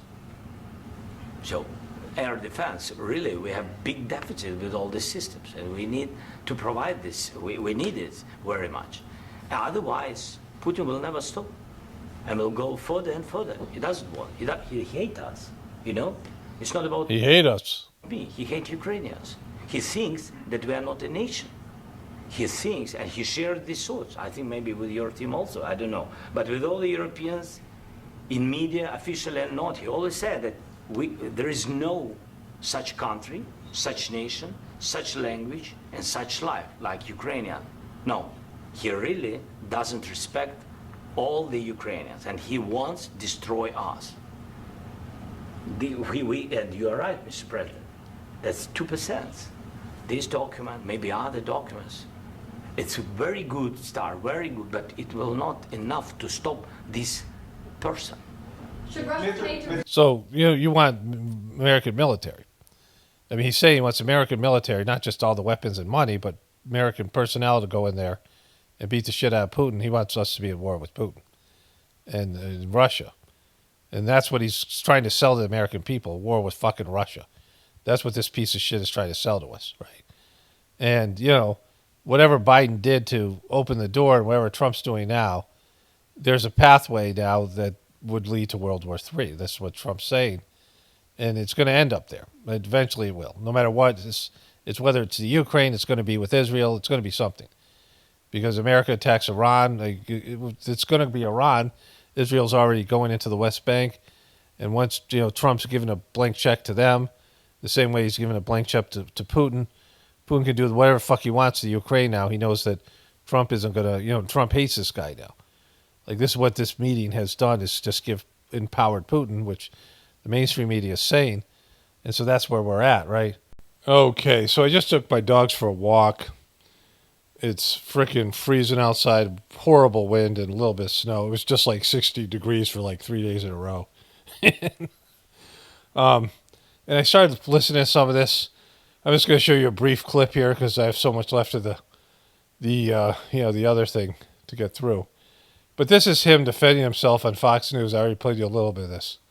Yeah, the president on our side together with us, and that is very important to stop Putin. And I heard from... Okay, so he said that Trump said, I won't go back, I thought I went back far enough, but he said Trump said that he's on our side to stop against Putin. That's not what Trump said. Trump said he's on your side and Putin's side. He said basically, the guy's sitting by my side, whatever. But I'm not taking sides. And he just said Trump is taking sides. Let's go back, listen to the whole thing there. But we have to be on the same side, and I hope that the president on our side together with us, and that is very important to stop Putin. And I heard from... He clearly indicated that he isn't on your side to stop Putin. That this is not about stopping Putin. That's not at all Trump's agenda or goal here, right? And so, what you have is, we have our own grifters. Joe Biden was a grifter. Trump's a better grifter. Elon Musk's a grifter. All these people are grifters. Fox News, I turned on Fox News briefly, and I want to see all the way they were handling this. And there was a senator from South Carolina talking about how we gave money to Hamas and the American people are on Trump's side, and Doge is great, and the Fox News was agreeing with her. Fox News was iffy on Trump in his first term, his first election, and before that. They're kind of against him, and they were, they didn't want to come out fully against him because their viewers were Trumpers, but they were not there for him when he ran against Joe Biden. They screwed him when Trump knew they screwed him. When they called the election for Joe Biden that night, they were the first ones to call it. And because they had made a deal with the neocons, and they thought they were going to get rid of Trump, and the real Republicans, what they call the Rhino Republicans, were all against Trump, and they're trying to get rid of him, and they couldn't. But now Fox has drunk the Kool-Aid, and so you have these grifters coming in here, and he's trying to steal your money and my money, our tax money, right? We all pay taxes, and he wants some of our money, and we don't want to give it to him. And Biden and Trump's still going to give it to him. Trump can make a deal where he can grift and make some money off the minerals, which Trump will. Like, these guys all make money some way off of these deals, pay his people, get his people to, profit from this. And then it trickles down back to Trump, right? And so they're all grifters, and this grifter's trying to steal more of your money, right?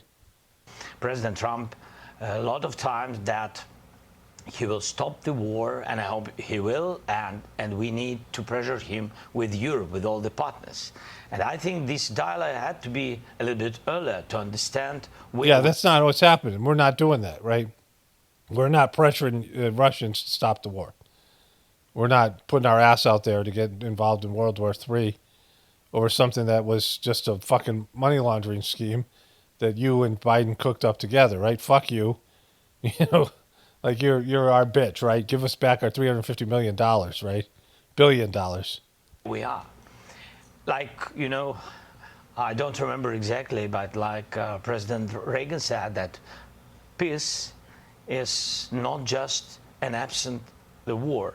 Yeah. What do you mean piss is not an absence of war? You can't even say peace right. You're calling it piss. We're never going to achieve piss, buddy. There's never going to be piss that we're never going to have piss as long as you can't speak English. And again, if you want our money, learn the fucking language or send somebody over, a grifter that doesn't say piss instead of peace. Yes, we're speaking about just and lasting peace. About lasting piss. Yeah, everlasting piss. Freedom, about justice, about human rights. And that's why I said that I think so, that ceasefire, and you know Putin, he broken 25 times. 25 times he broke it, and we keep on letting him break it, and we get back for more. And we say, hey, let's try it one more time. I think after the 23rd time, he's not going to break it. And we want lasting piss. Should Russia pay to rebuild Ukraine? Mr. President, under these Should Russia pay to rebuild Ukraine? They have to pay this question. This is the rule. This is the rule of the war. This is the rule of the war. During all the centuries, all the history, this is the rule of the war. Who began, those pay. Do you agree? This is the rule. Are you serious? Did you just say the rule of the war is whoever instigated the rule pays? You realize that you're sitting on Native American land right now, right? You know, and how the white people and Europeans paid for the genocide of the Native American people, or any of these wars. Like, what are you talking about? Like history? It's the person that the country that loses the war, right? It's a country that loses the war that has to pay. War is about victory. And again, I'm not a pro-war person, but it's all about victory. And Russia kicked the shit out of you. Whatever reason the war went on, Russia's got their bullshit excuses for engaging in the war, just like you guys have your bullshit excuses for doing whatever you did, right? Everyone's got their side of the story. You know, every empire says they're a victim of some country they just took and beat the shit out of, right? Conquered. But, you know, in the history of war, the victor gets the spoils. That's how it works. And Russia's the victor. Now, you're saying that America and Europe should come out and kick Russia's ass or intimidate them and make them take a lesser deal and stand up to Russia for you. After grifting $350 billion from us, you want fucking more? Like, this guy shows up, you know, like a fucking beggar. It's like some guy who is into a loan shark, you know, some guy with a gambling addiction is into the loan shark for, you know, millions of dollars and wants more with no collateral and no way of getting the money back. It's like you're lucky you still have your fucking thumbs, bro. Like, what are you talking about? You want more? Putin began this war, he has to pay all money for innovation. He has to pay. Of course, some Russian assets, what we have in Europe, about 300 billion, we can use them. We can use for innovation and buy military support from the United States also. We can do it, but it's not enough. It's not enough. President, under these circumstances, do you envision a trilateral summit with Putin and President Zelensky? He just said that he wants to use the frozen assets that France and other European countries have frozen Russian assets, but those are Russian assets. And if they take those assets and spend them, which the French president was unwilling to do, he said he can't do that. That's against international law. So if they decide to take the Russian assets and then use it to buy military equipment from America, like he said, and that's not enough money, $300 billion to do that. And, you know, how much money do you need? You want $1 trillion fucking dollars and American troops? You know, you're lucky you have your thumbs, you fucking gambling addict, right?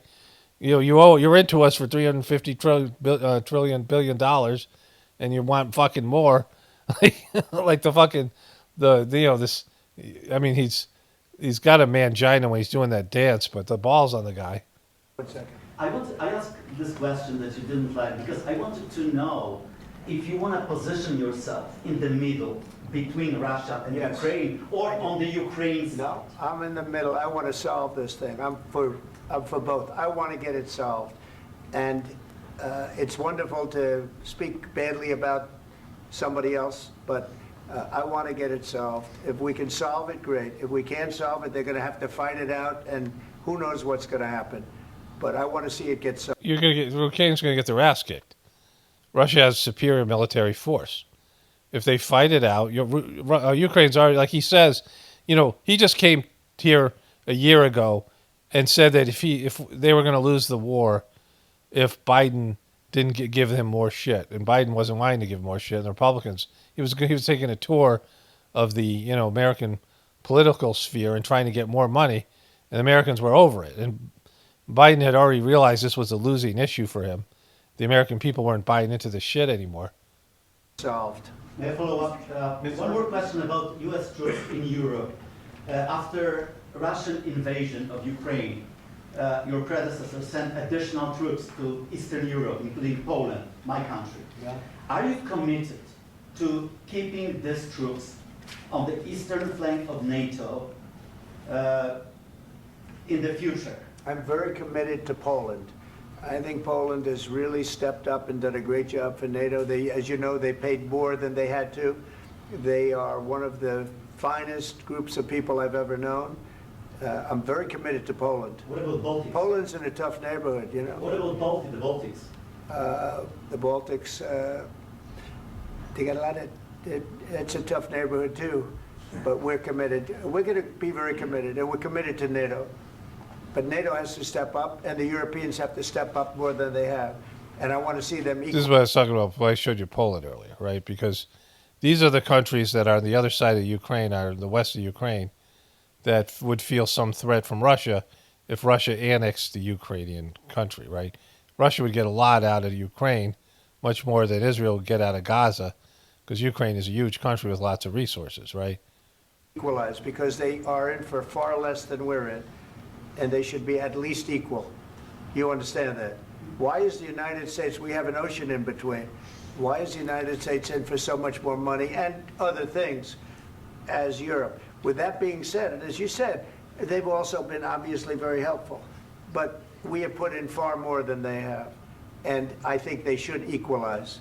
Mr. President, Please, go ahead. Ask you about the agreement again today. What changed between the first time that Secretary Bessent gave President Zelensky the agreement and today for the signing? We made a deal. So what was the deciding factor? I'm a business person. We made a deal. That's what changed. Yeah, they didn't make a deal because that deal's off the table now. The deal has been blown up by this dude. And so, America isn't going to get dick now for $350 billion. Like now we're going to recoup some of that. Some businesses were. American government isn't going to develop the rare earth minerals. So Trump will get a contract done, and then they'll, bid that contract out to some company like a Halliburton type company that'll reap the rewards, a private company, and they'll pay some of that back in taxes. So we're out of that money, right? We're shit out of luck as taxpayers. We're not getting the $350 billion back. The rare earth minerals will be, will be something that Trump will give to some of his buddies. This is all grifting shit, right? We're not getting any more money back, and then Trump's going to give more money to them. He's already said it. Like some of this deal is also on money that he's going to give because Biden didn't make a deal for the first amount of money, right? And so now that deal's done. So we're not going to get shit for that. And Trump hates this fucking guy now. And, it's going to be like, fuck you, and you're on your own. And then now the Ukraine has to deal with this, right? If they keep this guy, which I don't know why they would, because, if they see this, and I don't know how, I don't know if they will or not, but this was a fucking disaster, right? I didn't think we were going to make a deal, and we ended up making the deal, so that changed. Mr. President, what and how do you envision a trilateral summit with President Zelensky and Putin? I don't know, but they don't like each other, I can tell you that. Okay? They do not like each other. This is not a love match, and it's unfortunate. That's why you're in this situation. The United States should not have allowed this to happen, okay? The United States, run by a man that didn't know much, I'm going to be very nice, run by an incompetent person, very incompetent person, should never have allowed this to happen. I've stopped wars. I've stopped many wars. My people will tell you, I stopped wars that nobody ever heard about. I stopped a war yesterday. I'm stopping wars left and right. Wars before they ever started. You can look at some of, I could give you a lot of nations that would tell you right now. Why don't you? Like, why is it a fucking secret of all the wars you've stopped?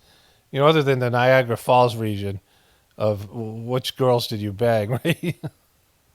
From the movie The Breakfast Club, right? The guy was claiming he had had sex with some girls in the Niagara Falls region, right?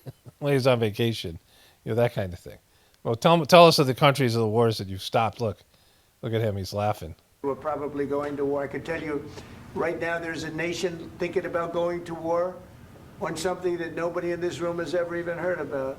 Two smaller nations, but big, still big. And I think I've stopped it. But this should have never happened. Mr. President? Sorry, just a second. Just a second. I got to fucking call bullshit. See, he's calling bullshit on what Trump's saying. And fucking there's nothing worse than that for Trump, to piss Trump off, than embarrassing him in public and fact-checking him right to his face. Like, if this was a woman, he'd call him nasty, right?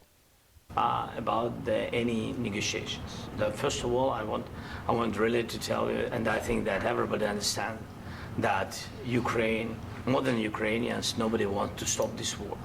But at the future, any negotiations, it's understandable that two sides of the war, not Russia and the United States, because this is not the war between Russia and the United States. This is war of Russia against Ukraine and Ukrainian people. So these two sides will be at will be at the negotiation table. Then of course United States, like the strongest partner of the Ukraine, and of course Europe.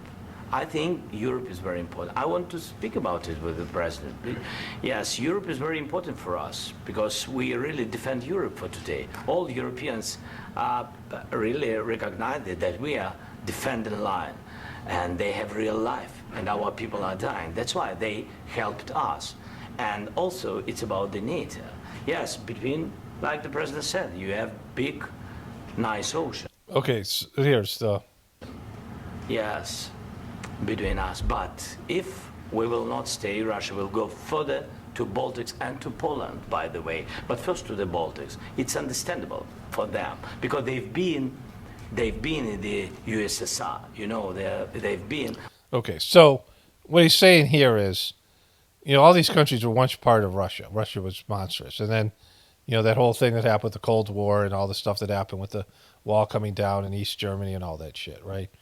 And so East and West Germany and all the things that happened under Reagan, all the stuff that happened. And now Russia has been broken up into these various countries now. Of course, you see this with international basketball, when Russia had this, great international basketball team, and they had all these smaller countries now that are, their own sovereign country. Now, Russia is like Israel, that they believe that those countries all belong to Russia, and they want to get them back. Like, that's part of their deal. But Putin has shown that he wants to resist World War III. And this motherfucker is saying that Putin wants World War III because if Putin invaded Poland, that would be World War III because America is bound by NATO to fight Russia, right? So what he's saying is if Ukraine falls, this is his one bargaining chip, that all of Europe is going to be at threat of Russia. And that's why Europe and America is putting money into the Ukraine to act as a buffer and keep from Russia going for further encroachment. But, when Iran got lit up by Israel, Russia said they would respond. And they told Iran to stand down because if Iran, that escalated, it could be World War III, right? And Putin has shown over and over again a willingness. I mean, he had to stand up for Syria, and they was threatened by the British and Americans for bombing ISIS, which was fucked up because he was destroying ISIS because they were just sitting out there in the open, and he was bombing them. And then Russia, America, and Britain said stop fucking around in Syria, even though they were using ISIS as America and Europe was using ISIS. America was using ISIS to further their goal of getting rid of Assad, which is a war they're fighting for Israel because Israel is just finally taken down Assad now. But Putin, let America go and do all the shit we did in Afghanistan and Iraq and these other countries, and we were glomming all this oil, right? All these resources. And, he let it happen all the way up to Syria because he knew that if we went into Iran, that's World War III. And he was, he's been the sort of voice of peace with Biden and Obama and these neocons wanting World War III. And so why would he invade Poland then? When he knows that unless he wants World War III, it looks like it doesn't look like America and the neocons and the Bidens and the Obamas had a hard-on for Russia and Hillary Clinton. Russia, Russia, Russia. They've been blaming Russia for everything, and they're anti-Russia, the media. America is far more into World War III than Putin is. And Putin has caved on things and backed off of things to prevent World War III. So why would he go into Poland? It makes no sense. Whatever he's doing in the Ukraine is to prevent Ukrainians from being to be a part of NATO, because he's not going to have that on his doorstep there, and whatever else his intentions are. And so this guy is making up this straw man argument that if you don't fight the war over there, it's going to come to you. And it's not the case, right? I mean, if this World War III starts, it's because America has pushed Russia into a corner and China into a corner and all these other countries in the Middle East into a corner by bullying them for so long, or whatever we're doing, that they finally say, all right, America's vulnerable now. They're fucking, they're divided in their country. Their youth is worthless and weak. It's time to take America down. And they can do it economically. Like China can take America down economically. They could cause massive economic issues for us. And so this is what's happening, right? This is why when all the shit starts flying, whatever nuclear missiles, whatever happens in the future, it's because of all these things, all these factors, right? And so to blame Putin for wanting to start World War III when it's clear that America is the aggressor, right? One of the republics of the USSR, and Putin wants to bring them back to his empire. It's a fact. And when he will go there, if we will not stay, you will fight. Your American soldiers, it doesn't matter, do you have ocean or not, your soldiers will fight. Mr. President, would you be willing to visit Ukraine, maybe Kyiv or Odessa, which is known to be at the Rubio with Black Sea? It was my question. I'm sorry. I don't want to talk about Odessa now. Let's not talk about Odessa. I want to talk about making a deal, getting peace. We don't have to talk about Odessa, but a lot of... Lasting peace? Lasting piss? That's what his wife probably says too, when she says peace. cities have been destroyed. There are a lot of cities that are not recognizable. There's not a building standing. No. And a lot of things have Mr. President, you have to come and to look. No. We have very So good... J.D. Vance is going to call him out on this and say that when anybody goes over there, and Lindsey Graham has gone over there, they bring him to the areas that have not been touched by war. And, it's very unclear. There's not a lot of images coming out. I mean, whatever pictures he brought. It's very unclear of the significant amount of damage, for the amount of money that they've gotten from us, and how much war is actually, we don't know. We don't know how many people have died or how much the war, we don't know. And he's saying, oh, it's a beautiful place. Cities are... Good cities. Yes, a lot of things been destroyed, but mostly cities alive, and people work, and children go to school. Sometimes it's very difficult. Sometimes closer to front line, children have to go to underground schools or online, but we live. Ukraine is fighting, and Ukraine lives. This is very important. And See, this is what grifters do. Let's watch. Maybe it's Putin is sharing this information that he destroyed us. No, he lost 700,000 people, 700,000 soldiers. He lost everything. Yes. So. Okay, see, this is the thing. People don't want to back a loser, right? So if you're hitting people up for money, and you're just a piece of shit that's never going to pay them back, it's like a kid like a kid you have in the family that is, constantly coming up with some new get-rich scheme and comes and sells it to it might be a favorite of the parents. You see this in sometimes TVs and movie shows, TV shows and movies, where there'll be a parents and there'll be the hardworking kids that are getting things done, and then maybe a younger kid or somebody who is always running some sort of a scam. I can't think of it. There's some specific movie that this is in, And the parents keep on giving that person money, right? The parents keep on backing that person, right? Like with my ex, the dad, he was a successful businessman. He was a, pedo, according to my ex. He abused her. And he wouldn't give money to my ex and her younger brother, who was, an educated person. But his youngest daughter's husband, who was an African guy who was a son of a diplomat, he kept on giving the guy money, and the guy kept on, like failing, right? There's this thing where, and there was caused, tension in the family, all these things, right? There'll be a screw-up who's always coming in and saying, but they never come in and say, I'm desperate, I need your help, please help me, I'm a worthless piece of shit. You got to inspire hope. Like, you don't want to give money to somebody who is so fucking incompetent and doesn't have any, can't show you anything. Can't show you a sign of life. Can't show you a sign of success. So he's coming in begging for money, but with the idea is that we're kicking Russia's ass, we just need a little bit more money, right? And nobody buys that shit anymore. Like, everyone knows they're getting their asses kicked. He's come back for money time and time again, and he wants a perpetual open checkbook without giving anything back, because he says that if you don't stop Russia here, they'll be into Poland and it'll be World War III. And, like, he's saying World War III. Like, they're all saying World War III. Like, each person has a pathway to World War III, but he's also trying to claim that they're doing well. We're fighting, we're kicking their ass. We just need your help. Like, this is, the grifter mentality. Well, then why don't you just do it on your own? You had, you've had $500 billion in European and monies from America and all of our advanced weapons, and still you're begging for more. Like, when does this stop? And when are we going to get something back, right?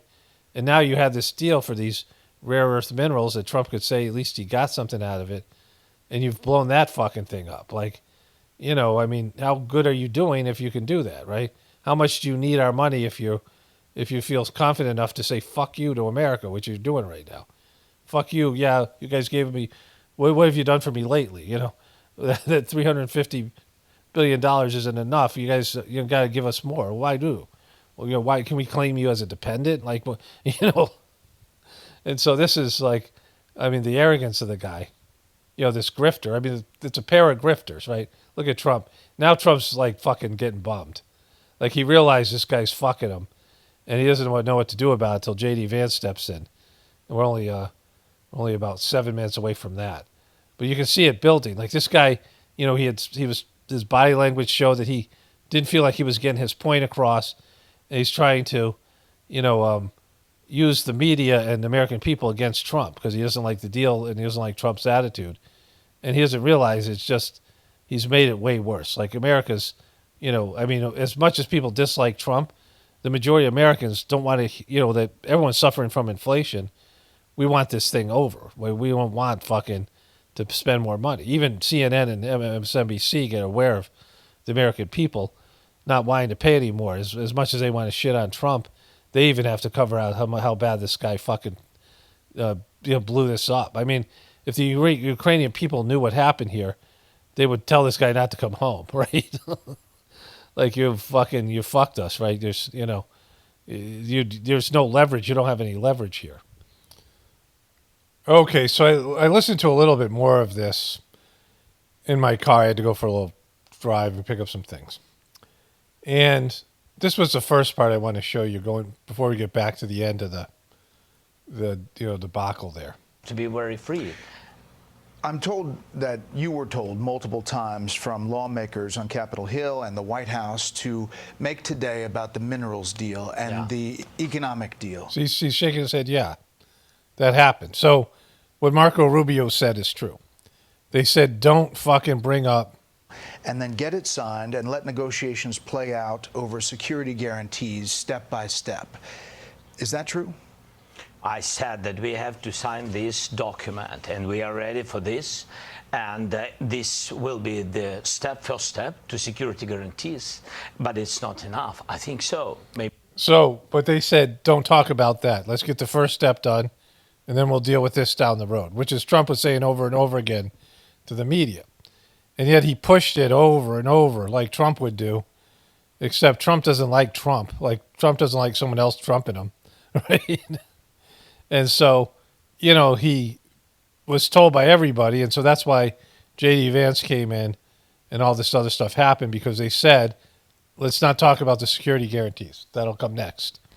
And he agreed to that, but went out and he tried to legislate this. He tried to negotiate this with the American people and the media, tried to undercut Trump, which, Trump was never going to accept. For Trump to sell to the American people, like they're cutting the budget everywhere, right? There's getting rid of things that are critical or even important to many Americans. And, he's doing this stuff with tariffs, which is going to drive up prices. Trump's going to get a lot of fucking shit from the American people. Their opinion's going to turn on him as soon as they realize the economy's not getting better. And he's, doing all these things that are going to cost money, cost cutting. He's getting rid of things that are supposed to save Americans money. And then he's going to give Ukraine more money. And he's going to do more shit in Gaza while cutting the American budget. He's going to be giving money away. So to sell to the American people that we're going to go and give Ukrainians more and send troops over to the Ukraine, which is not an easy sell, especially now, especially on when he campaigned, he had to say he got something from the Ukrainians, which would be these rare earth minerals, even though we're not getting shit from them, because it's not going into the government. It's not the government isn't going to get that money. It's not going to replenish the $350 billion and the $50 more billion or whatever weapons that we give them, right? So, it's a fucking dickin' no matter how you look at it. But this guy was such a prick after taking all this money and making this deal behind closed doors. He still tried to whine to the American people. Like, what does he think? We're good people. We're nice. We give a shit about other countries and other people. We don't give a shit about Europe and these other countries. They might be our government's allies, but they're not our allies. We don't look at them like that, right? And you go over there, they're rude to you and shit. They look down on you. You go to these European countries in many cases. So, fuck that, right? But then this happened. Now, would you do it? No. First of all, we want peace. That's why I'm in the United States. That's why I visited President Trump. And thanks for invitation again. The deal on minerals is the first step to security guarantees. It's meant for the peace. So he said piss again. Yes. Closing. It means it's for piss. It's for piss, right here. So for invitation again. The deal on minerals is the first step to security guarantees. It's meant for the peace. For the piss. It's meant for the piss. And so he's saying that this was the first step to get security guarantees, but he's already working an angle, and now he's fucked because Trump says the guy didn't want war. This guy said Trump doesn't want any part of you. He's not, they were supposed to meet, and now it's over. The whole thing blew up. And he's going back to fucking the Ukraine with his dick in his hand. America is pissed off their greatest ally, who's already not willing to pony up any more money. And they're facing a major ass kicking from the Russians, who now think that Putin thinks that he can just go in there and beat the shit out of them because he knows that Trump isn't liking this guy at all. He fucked himself. He fucked his country. So I make this clear. So in my recent videos, 3 of them, I've talked about the atrocious, and I almost would show it here. This video is going to be so long anyway. But his Instagram post where he has this piece of shit thing that he did on Gaza and turning it into Trump land, like a Disneyland for Trump. It's the worst thing ever. Like, it's just the shittiness and the insensitivity and the lack of being a human being and just all the things, right? He's just a piece of shit. I couldn't be any more down on Trump and Trumpers than I am right now, based in that alone.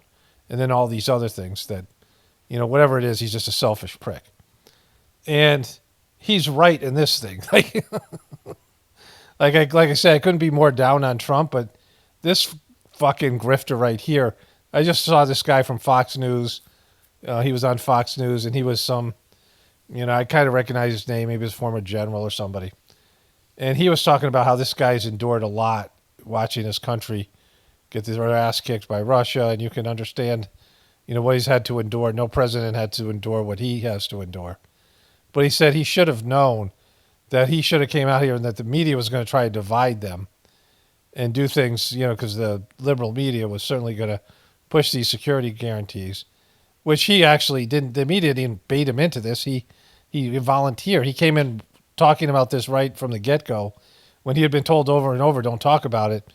And what he should have done was thank the American people for the $350 billion he already received. And that Trump thinks that $350 billion was not, should have been, there should have been an exchange there. And this guy thinks that the mineral rights is for security, for U.S. troops, and not the $350 billion he got from the American people. And to come in and say that Europe had done more, and these other people saying Europe was doing more, the American people are like, already fuck you to Ukraine. I would say 80% of them, I don't know what it is, but it's the vast majority. And so to come in and appear ungrateful and then do all the things that he did, American people aren't pushing Trump to continue doling out cash to you, right? Like, he totally fucked himself. Like, it's bad. I mean, all these people who admired him or people who were on his side are now not on his side. And even the liberal media, as much as they want to shit on Trump, they're in a position of pissing off their viewership by supporting somebody who's seen like as a grateful prick who stole our money. It's not Trump's money. It's not CNN's money. It's everybody who paid taxes money. And to be ungrateful to us, you're into us, motherfucker, right? You owe us. You don't know the president. I mean, he's the one who gave you our money. You don't know Biden. You owe us. Like, we're the ones who shelled out our hard-working cash to the government and are paying twice as much, 3 times as much for groceries. And to find out that you're ungrateful for the third of $1 trillion that you received. President, one more. I mentioned Poland. Please, go ahead. When did you last speak with President Putin, and what did he say that? A couple of days ago. And what did he tell you that gave you the assurance that he wanted peace? Well, that's what I do. My whole life is deals. I know pretty good, and I've known him for a long time. I've dealt with him for a long time. He had to suffer through the Russia hoax. Russia was a hoax. It was all Biden. It was nothing to do with him. So he had to suffer through that, and he was able to do that.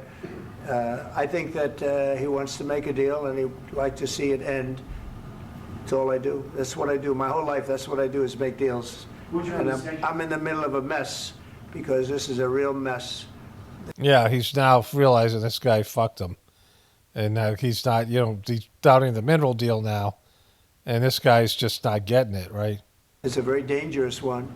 If this doesn't get solved now, it's not going to get solved for a long time. So I hope we're going to get it solved. In the back, please.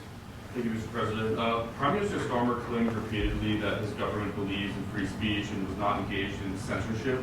But his country's government arrests people for memes and thought crimes, and even more worrisome is pressuring American companies to censor Americans on its behalf. I'd like to know what's being said here.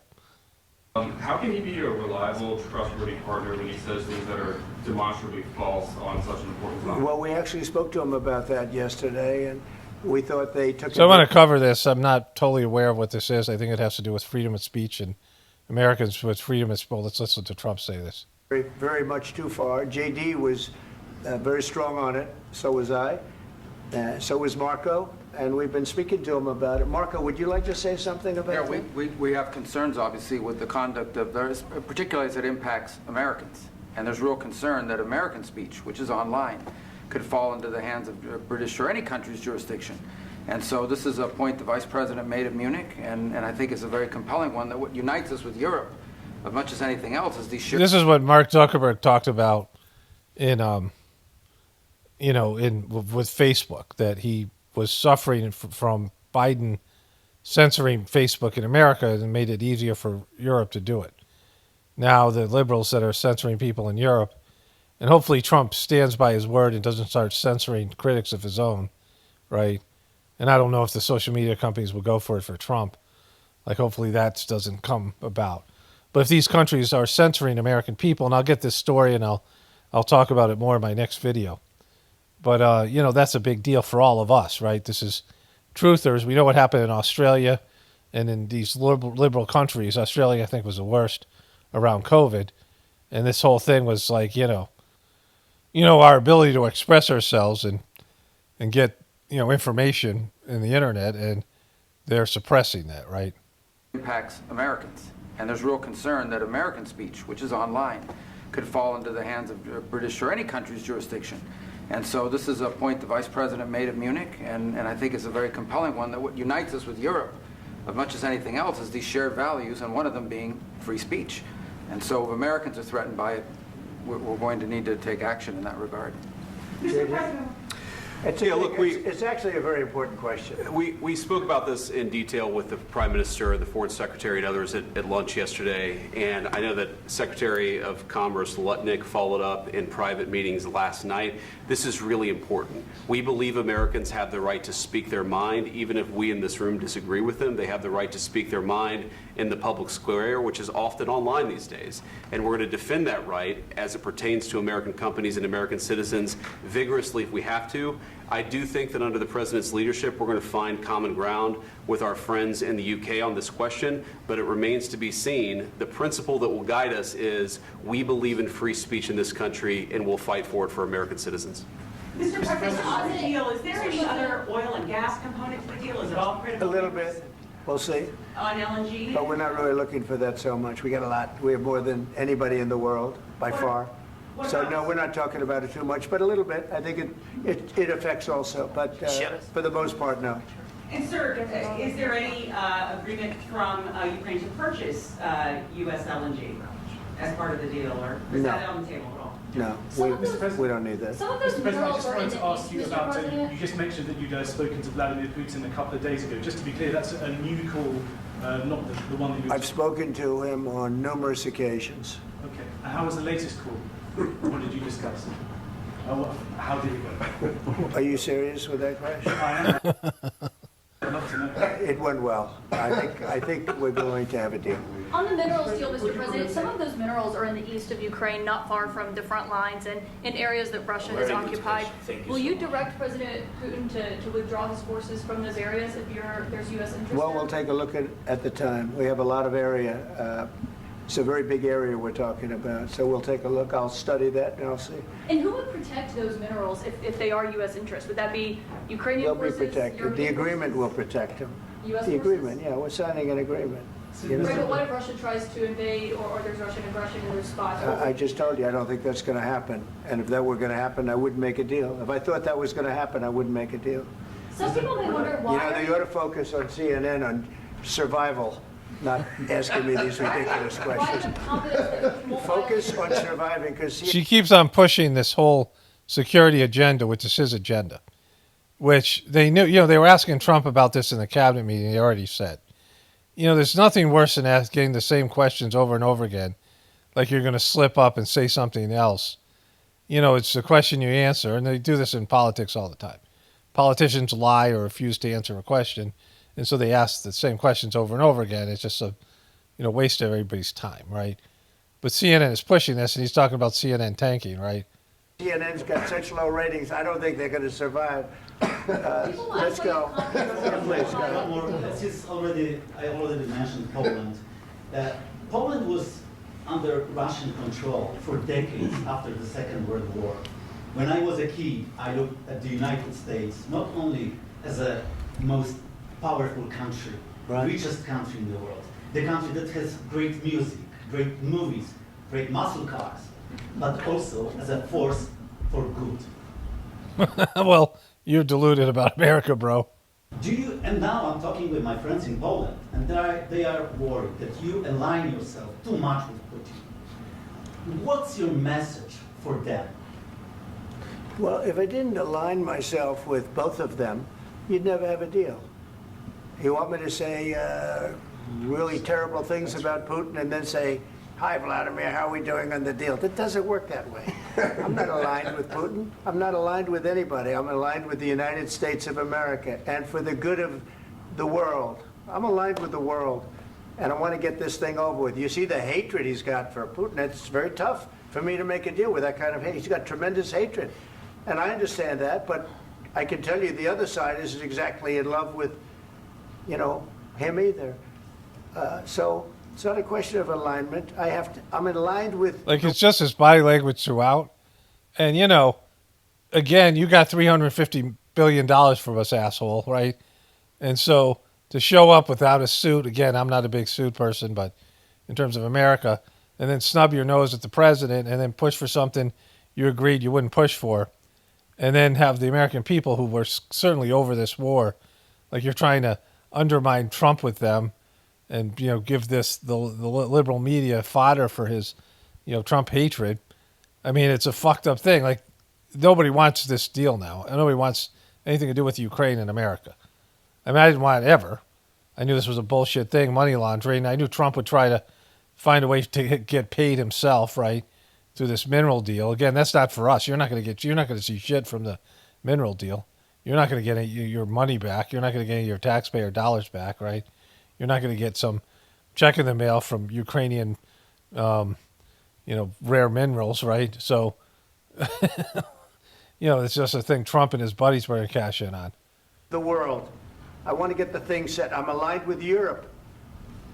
I want to see if we can get this thing done. You want me to be tough? I could be tougher than any human being you've ever seen. I'd be I'm a tough guy. I'm a tough guy, you guys. Tough. But you're never going to get a deal that way, so that's the way it goes. All right, one more question. I will respond to this. So look, for 4 years in the United States of America, we had a president who stood up at press conferences and talked tough about Vladimir Putin, and then Putin invaded Ukraine and destroyed a significant chunk of the country. The path to peace and the path to prosperity is maybe engaging in diplomacy. We tried the pathway of Joe Biden of thumping our chest and pretending that the President of the United States' words mattered more than the President of the United States' actions. What makes America a good country is America engaging in diplomacy. That's what President Trump is doing. Can I ask you? Sure. Yeah? Yeah. Okay. So he occupied it. So this was his mistake. So J.D. Vance would have been out, but he pulled them in, and J.D. Vance is smarter than both of them. He's weird as fuck. I don't like the guy. Don't want him to be president. But he's by far the smartest of these politicians. He's the most articulate. He's weird as fuck. He's definitely the weirdest. I mean, maybe, the other guy, Walsh, holy shit. But he's smarter than all these guys. He's very, quick, and he's, able to see things and articulate them better than any of these other politicians. And he brought J.D. Vance back into this thing, which, he's going to ask him a bullshit question here. Our parts, big parts of Ukraine, part of East and Crimea. So he occupied it on 2014.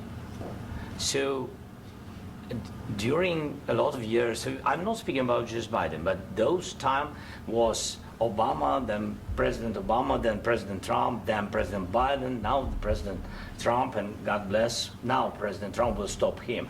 But during Stop him. 2014, nobody stopped him. He just occupied and took.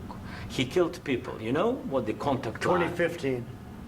2014. 2014 and 2015. 2014. Yeah. So I was not here. Yeah, but that's exactly right. Yes, but during 2014 till 2022, the situation the same. The people have been dying on the contact line. Nobody stopped him. You know that we had conversations with him. What do you mean nobody stopped him? Like, why are we responsible to stop him, right? Like, who's going to stop America when we invaded Iraq and these things? Like, no one's going to stick up for you when it's going to cost them, like, a possible nuclear war or whatever it is, right? Like, you're looking for a president to stop him? Like, nobody said that was part of the fucking deal. After taking $350 billion, now you're looking for American troops and European troops to stop Putin? You shouldn't have gotten into the war where you knew you were going to get your ass kicked and trying to pull us into the war. Is that your plan all along, right? Like, why are you saying this out loud, bro? Like, you want us to stop him, right? Like, we want us to fucking fight the guy or threaten him or whatever it is. A lot of conversation, my bilateral conversation. And economic sanctions are brutal. Kids starve because of that. Every time there's economic sanctions, I said this when they put these economic sanctions on Russia in the first place. It causes kids to starve, right? I mean, it's supposed to be a humane way of fighting war. It results in child starvation more than anything else. Every country that America puts economic sanctions on, they're making their children starve. Remember, Madeleine Albright came on 60 Minutes, and she said that 500,000 kids starved in Iraq when they put sanctions on Iraq back in the Clinton administration. And she says, I think it was worth it, right? I've showed you that clip so many times. That's what causes, that's the result of these sanctions and all the rest of these things, right? And so whatever their problem is there, you're in an inferior position because in a straight-up war, you lose to Russia.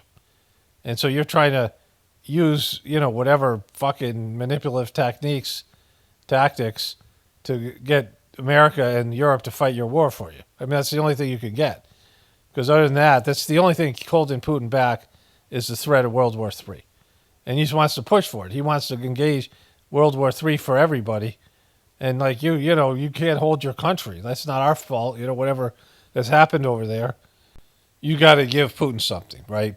I mean, this is what's happened in Gaza. It's a country, the Palestinian people don't have a military. U.S. is backing Israel, and they're just glomming land, and the Palestinian people can't do shit about it, right? Everybody gets their ass kicked. Everyone has to deal with a force greater than them. We all have to do that with our government. We all have to cave to our government. Otherwise, you end up going to jail or whatever it is. Pay taxes, all these things, right? Even if you don't want to, even if though it's not fair. If the government wants to just take your house, they can do that. You think you own your land, but you don't. They can take it anytime they want. They have the right of eminent domain. They can take your shit anytime they want. And that's going to be happening to people. And you have to deal with it. Like you have to say, all right, am I going to die over this? Or am I just, and it's you being willing to die, like not being able to live without your land or something. Or you just have to suck it up and give in because that's all you can do to a force that's greater than you. When everything's against you. And this happens all the time. Countries are beating the shit out of other countries all the time. One has a much more superior military, and they go in, they do whatever they want to the people. They impose their will, because human beings are fucking like that, right? And you're in an inferior position, and you're coming with a fucking attitude like we owe you something. Like after giving you $350 billion, you want our fucking blood too, and you want more money, and you want nuclear war over this fucking, your country. Like, we don't give a shit about your country. The average Americans without Google search couldn't find Ukraine on the map. We signed with him, me, like a new president. In 2019, I signed with him the deal. I signed with him, Macron and Merkel, we signed ceasefire. Ceasefire. All of them told me that he will never go. We signed with him with gas contract. Gas contract. Yes, but after that, he broken this ceasefire. He killed our people, and he didn't exchange prisoners. We signed the exchange of prisoners, but he didn't do it. What kind of diplomacy? So you want us to give you more money then? For that kind of situation. So you want us to give you more money so you can fucking, keep this from happening again for a short period of time until you run out of the money and the weapons we give you? You're in a fucking inferior position, right? You've got your ass kicked. And for years now, he's broken all these deals, and you want us to fucking help you out? Like, what way? How much more do you need from us? What are you giving back to us, right? You're going to make Ukraine a state? Let's make it a 51st state, and we get all that fucking minerals and all the economic advantage of that. Like, you'll be a dependent. And then if they attack, they're attacking America, if you want that, but we get all the fucking resources. Like, what's your leverage position here, right? JD, you are speaking about. What do you mean? I'm talking about the kind of diplomacy that's going to end the destruction of your country. Yes, but if you Mr. President, with respect, I think it's disrespectful for you to come into the Oval Office and try to litigate this in front of the American media. Right now, you guys are going around. That's the key thing.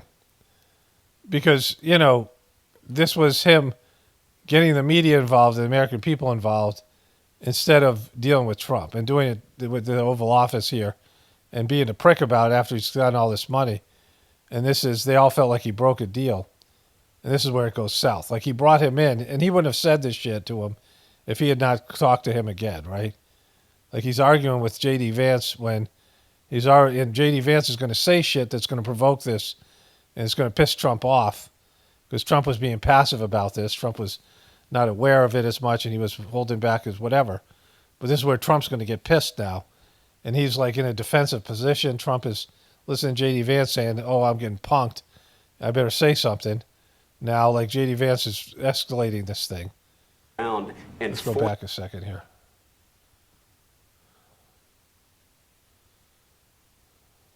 Mr. President, with respect, I think it's disrespectful for you to come into the Oval Office and try to litigate this in front of the American media. Right now, you guys are going around and forcing conscripts to the front lines because you have manpower problems. You should be thanking the President for trying to bring an end to this conflict. Have you ever been to Ukraine that you say what problems we have?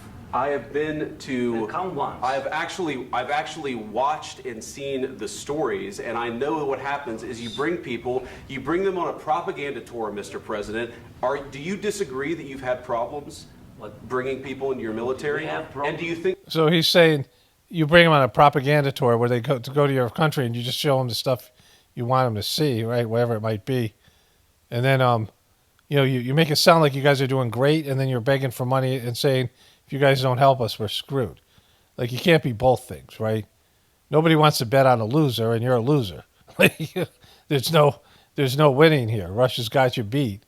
Think that it's respectful to come to the Oval Office of the United States of America and attack the administration that is trying to prevent the destruction of your country? A lot of questions. Let's start from the beginning. Sure. First of all, during the war, everybody has problems. Even you, but you have nice ocean. And don't feel now, but you will feel it in the future. What does that mean? What the fuck are you threatening? You don't know that. God bless. God bless. You will not have a war. Don't tell us what we're going to feel.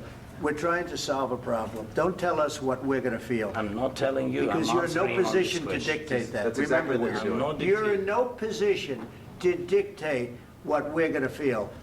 We're going to feel very good. You will feel influence. We're going to feel very good and very strong. You will feel influence. You're right now not in a very good position. You've allowed yourself to be in a very bad position, and he happens to be right about it. From the very beginning of the war. You're not in a good position. You don't have the cards right now. With us, you start having cards. Right now, I'm not playing cards. I'm not playing cards. You gambled that you were going to somehow get more out of this deal that you already made with Trump and push for something that he wasn't willing to give you when he kind of promises about security. And now this thing's backfiring so much that they're calling for your resignation. Like, the American, various leaders in America, I'm sure in Europe and these other places, are like, well, you fucked it, Bo. Like, Trump isn't going to go. Trump isn't going to resign over this, right? You're not going to get your money, and NATO's going to fall apart because you've done this fucking pricky thing that you've done, and they're going to all end up having to call for you publicly or privately to resign because you lost your shit, right? You suitless, non-suit wearing motherfucker. Right? And like Trump, he should have said this in the beginning when he started talking shit. Trump should have said, look, we'll pull the fucking money. Like, either sign this fucking thing, you're going to have to compromise. Because American people aren't going to be willing to pay you any more fucking money and support you unless we see that this thing's going to end. This is not some fucking open checkbook like we have for Israel. You don't have that fucking privilege. You're already taking a fortune, right? 1/3 of $1 trillion. You're playing cards. You're playing cards. You're gambling with the lives of millions of people. You're gambling with World War III. You're gambling with World War III. And what you're doing is very disrespectful to the country, this country. That's back to you. Far more than a lot of people said they should have. Have you said thank you once? This entire meeting? No, in this entire meeting, have you said thank you? You went to Pennsylvania and campaigned for the opposition in October. Offer some words of appreciation for the United States of America and the president who's trying to save your country. Please, you think that if you will speak very loudly about the war, He's not speaking loudly. He's not speaking loudly. Your country's in big trouble. Can I Wait a answer? minute. No. You've done a lot of talking. Your country is in big trouble. I know. You're not winning. You're not winning this. You have a damn good chance of coming out okay because of us. Mr. President, we are staying in our country, staying strong from the very beginning of the war. We've been alone, and we are thankful. I said thanks You haven't in been this alone. cabinet. You've been alone? Well, give us back our $350 fucking billion, prick, right? You've been alone, bro? What about our fucking money? Where's our fucking money? We gave you, through this stupid president, $350 billion. We gave you military equipment, and you men are brave, but they had to use our military. If you didn't have our military equipment, We pushed him there. if you didn't have our military equipment, this war would... See, this Trump loves this shit. See, if you've seen The Apprentice, and this is how Trump debates, and, you know, he comes off like a bully. Like, he did bad in debates because people saw him as a bully. Because when he was in The Apprentice, they would bring three people in the office in front of the, you know, his manufactured boardroom that was made. It wasn't a real boardroom. It was one made for TV. We had two people, a female and a male, usually, his daughter, and this woman, Caroline, whatever her name was one who ended up quitting on him and kind of bad-mouthing him later on. He had this one old guy, then he brought his son in, and his son and daughter did it for a while.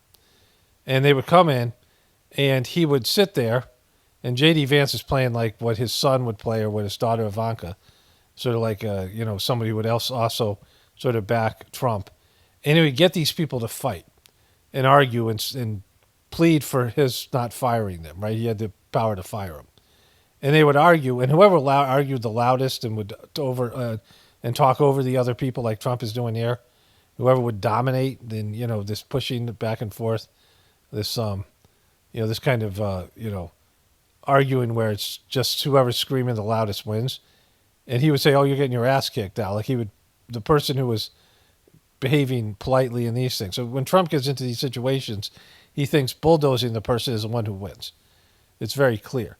And he's doing that here. And Zelensky's fucked because he keeps on, you know, he's sort of like a little fucking Gollum here, right?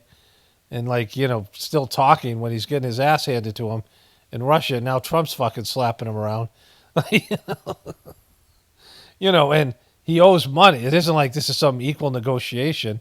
He's already gotten a shit ton of money from American people, and his buddy Joe Biden has been disgraced, right? Senile fucking dementia-ridden Joe Biden, and the neocons who were a part of that deal are out. Like they're fucking out, right?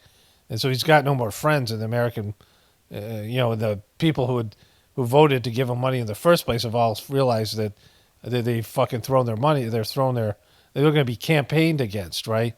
These people who pushed for financing this war, all these Democratic and Republican politicians who pushed for financing this war are all going to be campaigned against for supporting this thing, because they'll run these things as ads of this guy being an ungrateful prick, right?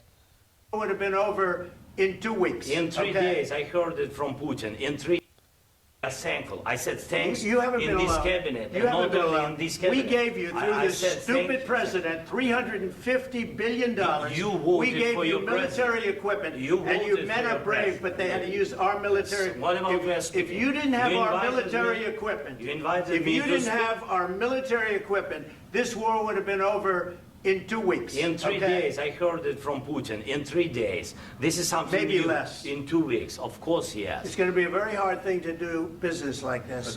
And so he's saying that's what Putin says.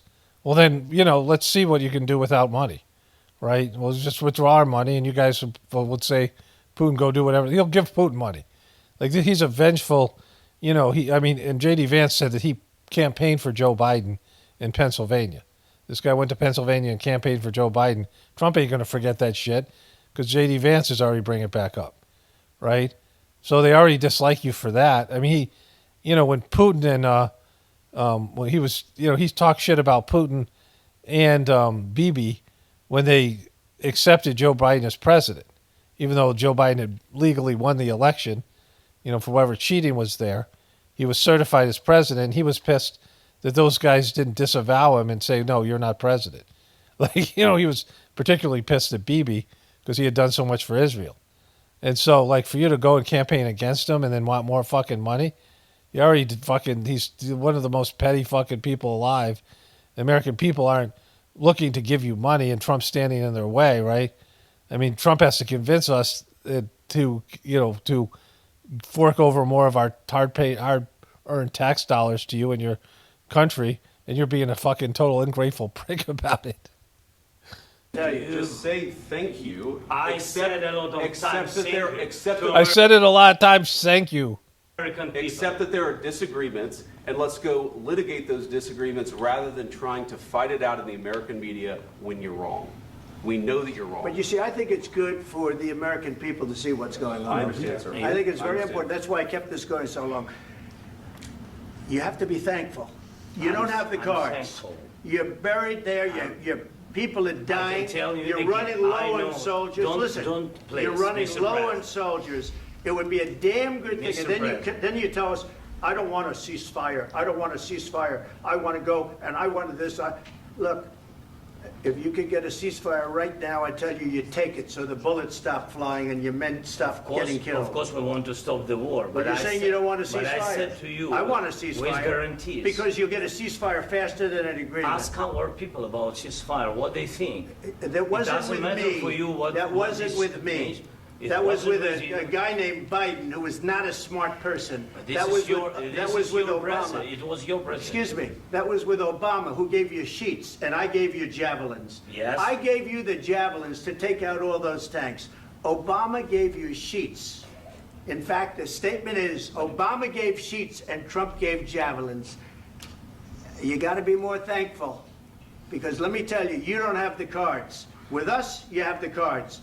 But without us, you don't have any cards. One more question to Mr. Vice President. I'm sorry. It's going to be a tough deal to make, because the attitudes have to change. What if Russia breaks ceasefire? What if Russia breaks peace talks? What do we do then? I understand that it's a heated conversation right now. What are you saying? She's asking, what if Russia breaks the ceasefire? What if anything? What if a bomb drops on your head right now? He's totally triggered. Okay? What if they broke it? I don't know. They broke it with Biden because Biden, they didn't respect him. They didn't respect Obama. They respect me. Let me tell you, Putin went through a hell of a lot with me. He went through a phony witch hunt where they used him and Russia. Russia. You ever hear of that deal? That was a phony Hunter Biden, Joe Biden scam. Hillary Clinton, Shifty Adam Schiff. It was a Democrat scam. And he had to go through that. And he did go through it. We didn't end up in a war. And he went through it. He was accused of all that stuff. He had nothing to do with it. It came out of Hunter Biden's bathroom. This is a great part. Came out of Hunter Biden's bedroom. It was disgusting.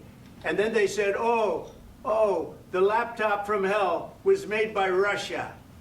The 51 agents. The whole thing was a scam. And he had to put up with that. He was being accused of all that stuff. All I can say is this.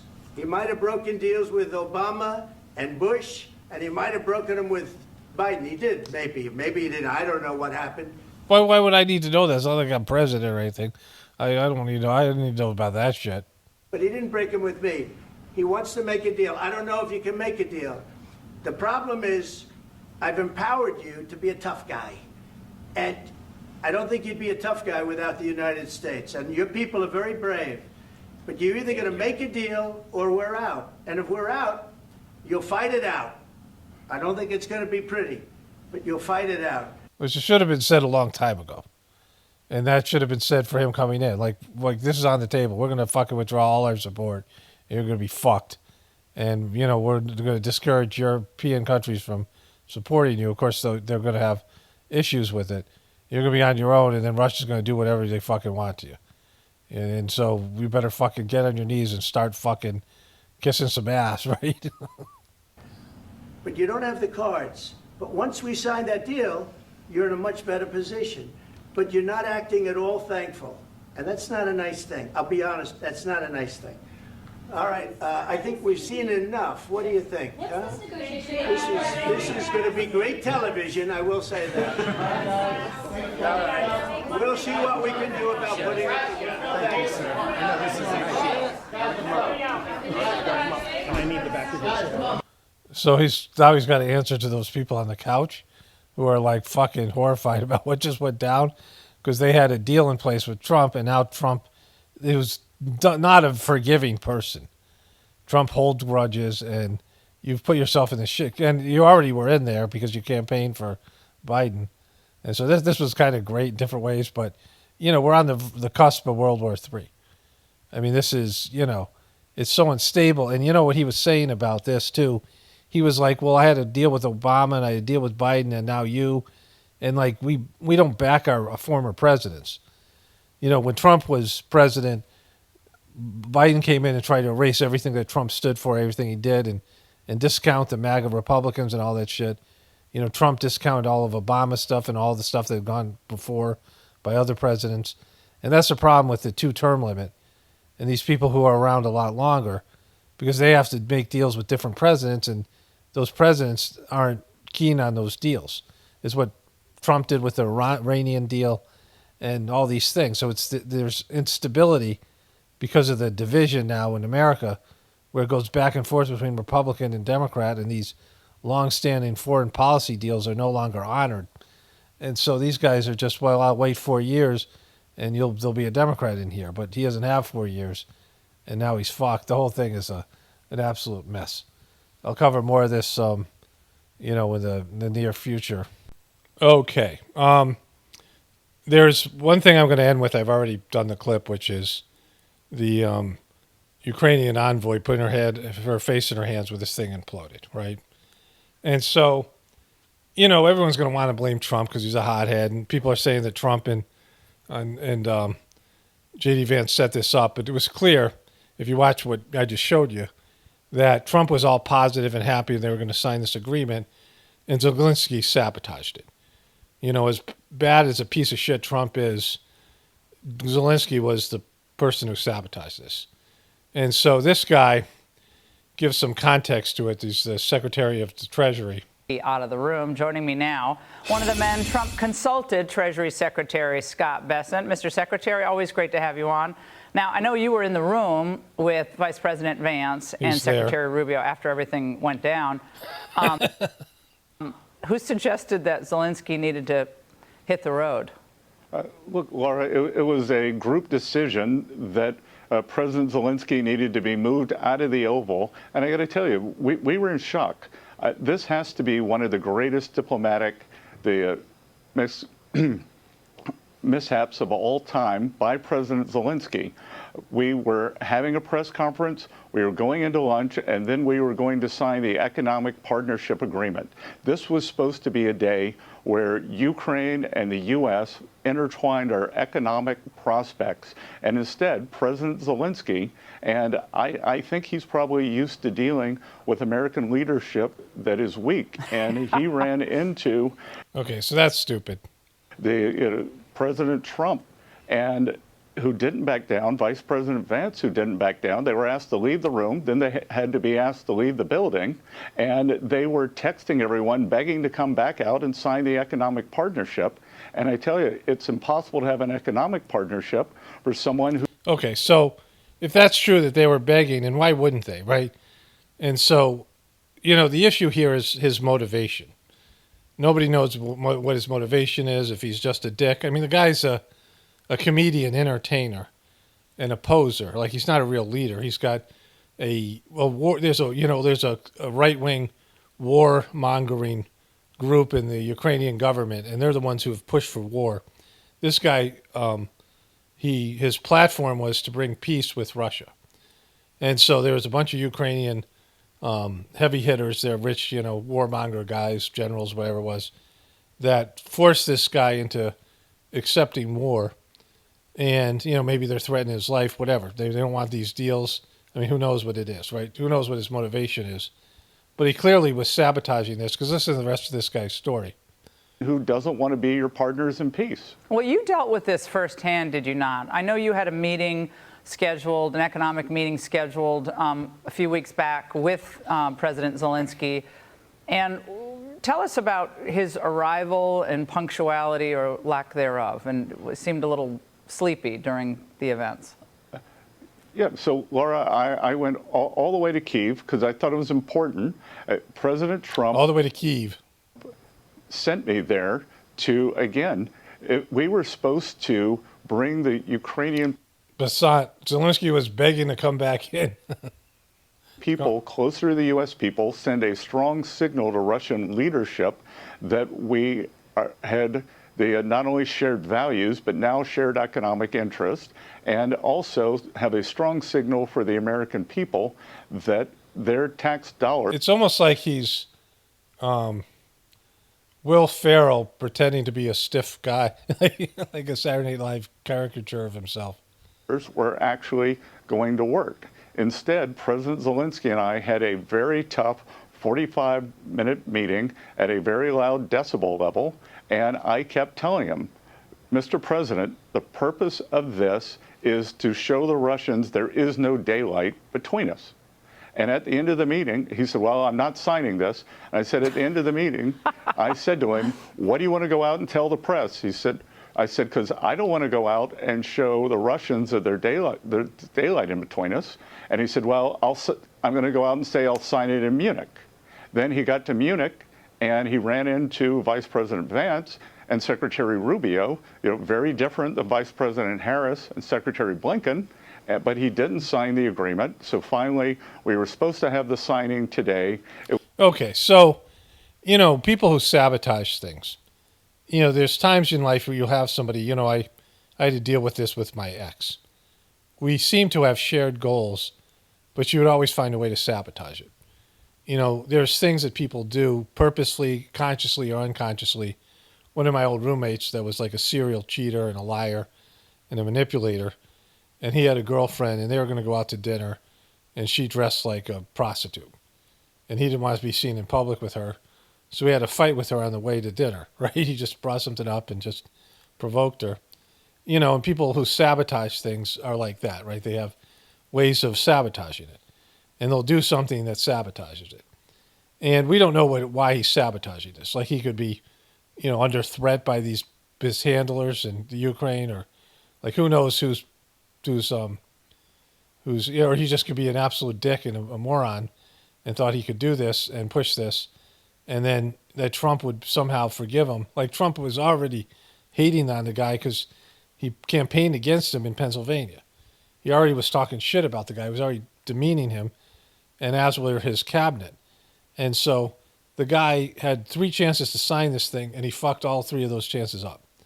And so, whatever reason there is, and this guy's right, he was much better off if America had interest in the Ukraine, where the Russians would be bombing American interests, because that would create World War III. I mean, we're lucky that didn't happen, because this guy could have provoked shit with Russia, and we would be dragged into it. Like, he wants to drag us into his war with Russia. That's clear. And so Trump should have smelled this out a long time ago. So should have Biden. Biden was too busy laundering money through the country, and Trump wanted to get a piece of that mineral, the mineral money. But in reality, this guy's a fucking disaster. And, his people are going to have to revolt against him, and there's powerful people obviously backing him, and maybe the next guy. But, they're getting their ass handed to them, and now without American backing, this is a great day for Putin. Like, he's pretty psyched, this last part here.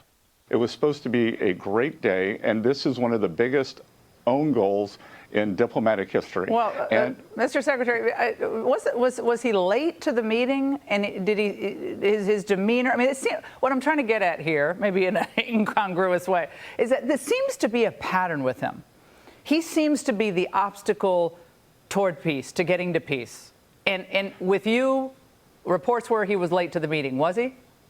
Look. It's very difficult to tell what's time. His office is yes. The answer is yes, bro. He was late. Building they keep dark because of potential drone strikes. So we'd had a security briefing. We were supposed to have a longer meeting beforehand. So it was just the 2 of us in a room for an hour. We couldn't come to an agreement. But I have to tell you, Laura, today I was shocked that he would behave like this on camera in front of the world. If he had issues he wanted to bring up with President Trump, the proper venue for that would have been 15 minutes later. We were going to walk into the White House dining room and have lunch, just 16 of us, and he could have voiced his concerns privately. I actually think, everyone's, the Democratic side of the ledger is saying, oh, this was a setup. Vice President Vance and President Trump set up President Zelensky. I actually think he was always going to do this, and I think he was surprised with the forceful reaction he got back. I don't think he was ever going to sign this thing. I mean, whatever happens here, this is what I'm going to do, a brief introduction about the onset of World War III. I had said this thing about putting a couple of whispers messages in my last video. I forgot to do that. I don't think I'm going to do it in this one because it's already going to be too long. Hopefully I'll remember to do it on the next one.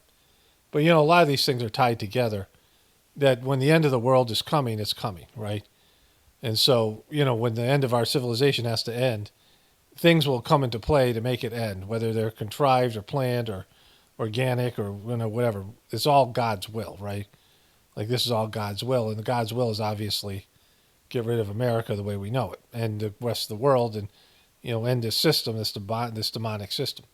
All right, let me go to this last clip here, and then I'll cover more of this stuff. I'm gonna, I've done this out of order. I'm putting up videos. I'm gonna put this one up either tonight or tomorrow, and probably tonight, and then it's a long video, and then I have a couple videos I've already made, and they're just going to have to go up in order, and then I'll get back to this subject matter after that. So it's a lot of stuff. I've cranked out all this material, and I usually have 2 or 3 videos waiting to go up ahead of time in case I want to take some time off or whatever. And, whatever. So let's wrap this thing up with this last clip here. So I just want to show you this one thing. This is the ambassador to Ukraine envoy's reaction. Of course, we want to stop the war. But you're saying you don't want a ceasefire? But I said to you, I want a ceasefire. with guarantees. Because you get a ceasefire faster than an agreement. Ask our people about ceasefire, what they think. She's fucking bummed, right? And so, America doesn't have that much to lose. We've already lost our money, right? Biden gave him $350 billion, and whatever happens, Russia's not going to invade the NATO countries because that would be World War III. And Putin hasn't showed any proclivity towards World War III. America has showed more. The Obama administration and the neocons were pushing. I mean, they're the ones who pushed for this war because they wanted to break Russia. This was an act of American aggression. Again, not just with the election and the Hunter Biden laptop, but they were blaming Russia for everything, right? Russia. Russia was responsible for Trump being elected and Hillary Clinton not, and then all the other things that they were saying. It's like a severe wind blowing outside, like a derecho or some shit. Like a vicious wind. I can hear it roaring. I don't want to go outside. But anyway, she's upset here. All right, let me wrap this one up here. I'll cover this more as time goes on. Only spirituality will save this world. It's paramount, definitely important for the apocalypse and the ascension. Everyone have a blessed day and be grateful.